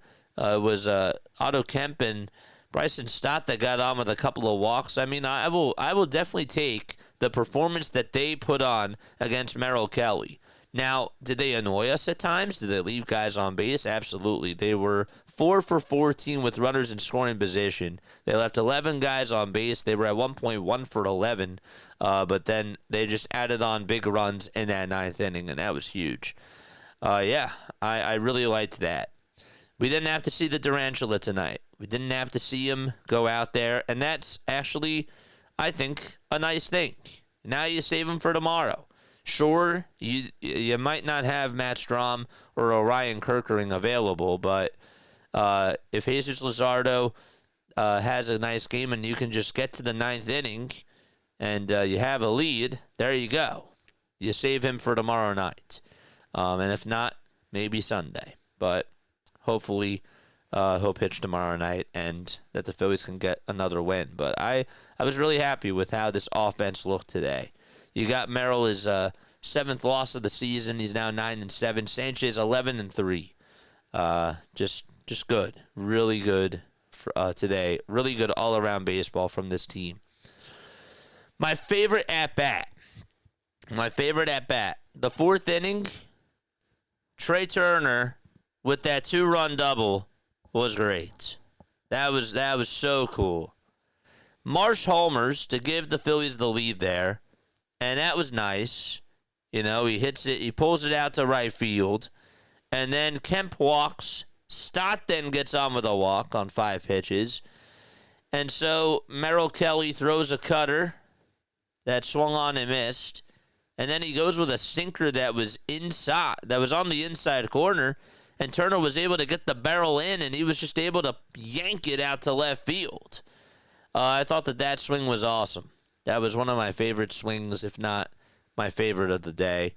I love it when Trey gets hot, when Trey gets it going, that just adds another layer to this offense. You really could use that, and that's That's like one of the reasons why you paid Trey, if not the main reason, was for him to produce doubles and to produce home runs and give you really powerful swings. Some people are saying that Trey Turner's been having a great year. I've been very harsh on Trey Turner. I demand more than just singles. I demand more than just stolen bases from him. I want him to get doubles, and I want him to be able to hit home runs. I thought that we got the best version of Trey Turner after the standing ovation in 2023 from August to October against that Royals series. That's really when it started. I haven't really felt like we've gotten that. Maybe now's the time he starts to pick it up. But I have not been too nice to Trey. But I thought today he did great. But yeah, I'm very, very happy with this win. I liked everything that I saw. They put the game away in that ninth inning. They produced with bases loaded. Bryson Stott with that swing opposite field. I think somebody in the chat said it. Darn it, Stott. But that's what we want.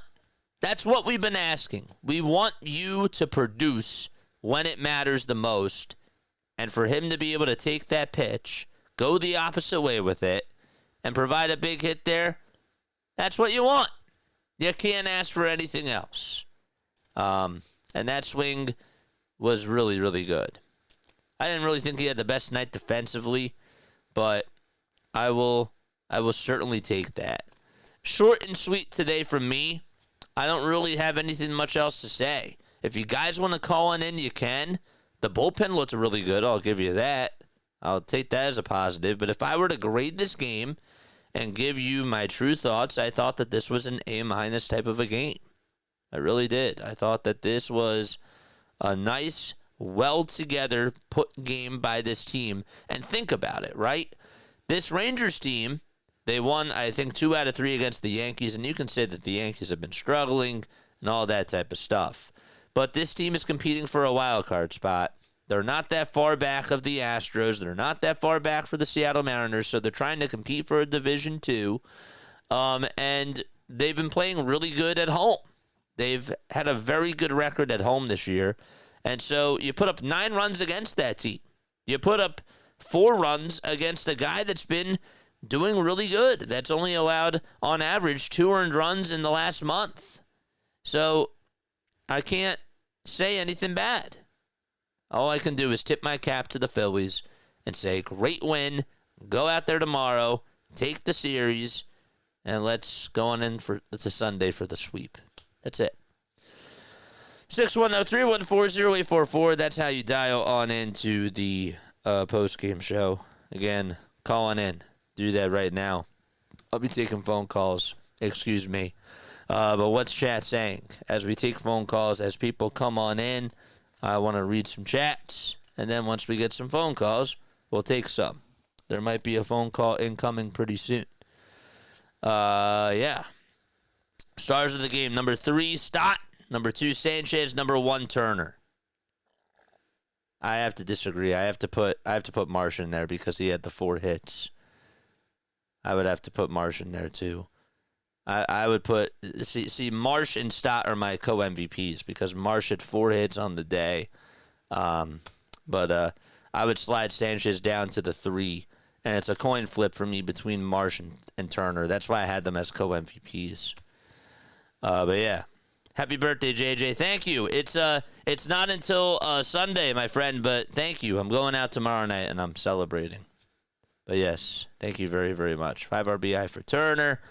What are your thoughts on the game, chat? How we feeling? Who else?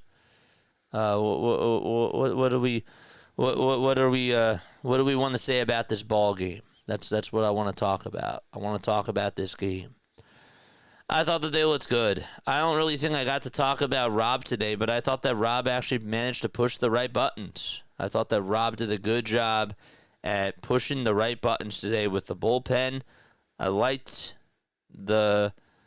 I still wish that he would go to Harrison Bader. I still don't understand why he's not batting against righties, but at this point I just have to live with it. I can't change the guy. but I still wish that he would play Bader. I'll play him over Max Kepler any day. That's the way that I look at it, but he doesn't see it like that. He just doesn't. But other than that, Rob stayed out of trouble, and he did get Romano warmed up in that situation, which I was okay with. I was okay with it there.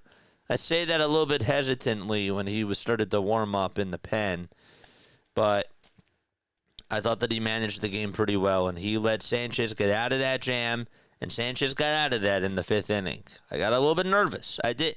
I got a little bit nervous. He started to leak a little bit of oil, but when push came to shove, I know that Cristopher Sanchez can dial it down when he has to, and I thought that he was able to lock on in. And good for Rob not pulling him out there with the bases loaded, because we've seen that happen so many times during the playoffs and during big regular season games. So I kind of have to give the man his flowers. I really do. Yeah, that was good. It was a good, solid win by the Phillies. Very nice. I got a little bit nervous in the 9th inning. I mean, we were talking about whether or not Nick Castellanos should have went home there. He's just slow. But that didn't matter. Thank goodness that didn't matter, because I thought that maybe that would come back and bite them from trying to get more runs. But no, that was certainly not the case. Again, 610-314-0844 is how you dial on in to the Phillies postgame show. 11 hits, 1 error. And that was on a throw by Otto Kemp. But, yeah, great stuff. Any other takeaways that I do have that I did not talk about? I didn't write down any notes today. But, yeah, Marsh is my number 1 guy. Turner and Marsh, coin flip between the two of them. And then third, I would go with I'd say Bryson Stott. I don't like to do this, but I know that Sanchez kept you involved in the game, but I thought that Stott's impact in that 9th inning specifically was pretty powerful. I'll give it to Sanchez. I'll give it to Sanchez over Stott. What am I talking about? Got to give it to him over that. I just want to see Trey Turner homer at the bank so badly. I do. All I'm asking for is for him to just get it. Just get it out of the way. I really want that to happen. And we're going to have to wait another couple of weeks for it, but I'm just hoping that during this road trip that he just gets hot. He just gets scorching hot and then comes back to Citizens Bank Park and just knocks the ball out of the park and gets like a 2-homer game in his first game back at CBP when they return home. And that's against the Mariners. That's the 18th that they play against the Seattle Mariners. So, I would love it. Bryce Harper. Let's talk a little bit about Bryce. Harper did not do too much today at all. He continues to struggle. I think something's going on with him. I don't think he's right. It just seems to me that the wrist looks like it's bothering him, and he's just playing through it. And he's not able to produce. And sad because you're missing that layer for your team too. I'm sure that he'll get you the home runs every once in a while, but he's just not able to just get the barrel on the ball consistently. I think it was a couple weeks ago where we watched him out in San Francisco and he had 4 hits in the game, and Jack specifically said that, he's taking it the opposite way. That's not really a good sign. That means that he's not pulling the ball out to right field, and for him, that's not good. It's not good. And I think he was right about that. If he's using the opposite way because he's not just late on pitches, if he's, just trying to do that. And if he's being smart about it, having a different approach, that's a little bit different. But I just don't think that he's been able to consistently just yank the ball towards the right side. So that's just a little bit of a concern that I have.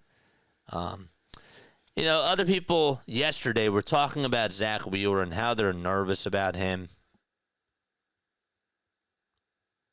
Am I a little bit nervous about Wheeler for Sunday? Kind of, but I feel like that we're in a good situation. I'm not like throwing everything off to the side, but I feel like that I like my chances with this team. I'm starting to feel a little bit better about them. They gotta continue to play good baseball. They just gotta keep it up.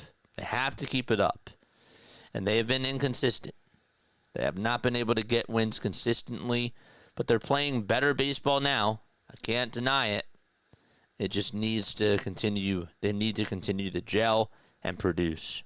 And if the offense is putting up runs, that's even better. That's even better. What else do we have, chat? What else is going on? Good night. Happy early birthday. Thank you so much. I appreciate that. I think that's going to wrap it up for me. Not really much from chat. That's all right. Agree, JJ. Marsh is on the list. Yeah, he has to be. He has to be on the list. Marsh and Turner were your number 1 and number 2 guys tonight. And I have to give Marsh credit. How can I not? Shame on me. Really, shame on me for not giving Marsh his flowers. We wanted Marsh gone. We thought that Brandon Marsh was really not doing much in the field. And right now as we speak, it's a what have you done for me lately type of a league. And that's how the fans react to it. He's doing a lot for you lately. He's doing a lot. And I got to give him his flowers. I do. I have to give him his flowers because he's been great. He's been so solid for you out there. And I hope that he keeps it up because guess what? I'm tired of having these discussions about our outfield. I'm so tired of having them. The competition for center field with Marsh and Rojas, even though now you add Bader on into the mix. You had two holes in the outfield. Right now, as we speak, you have one. And maybe you can make the argument and say, well, Nick Castellanos is not doing much for you. Nick Castellanos is who he is. He just is who he is. He's better than Rojas. And, I don't know. I got to give the man credit where credit is due. He's been a professional, and he's locked in and looks really good right now. So, give him a pat on the back. I do give people their flowers when they deserve them, and Marsh deserves it. Right now. Right now he does. 7th homer of the season, 2 doubles, an RBI, and a strikeout as well, but couldn't go 5 for 5, could not get the cycle. That's okay. It is what it is. All right, Lila Tov, everybody. Lila Tov. That means good night in Hebrew. Lila. Lyla. For those of you that are curious. Lila Tov. Good night. And I will catch you all on the next one. All right, see you later. Bye.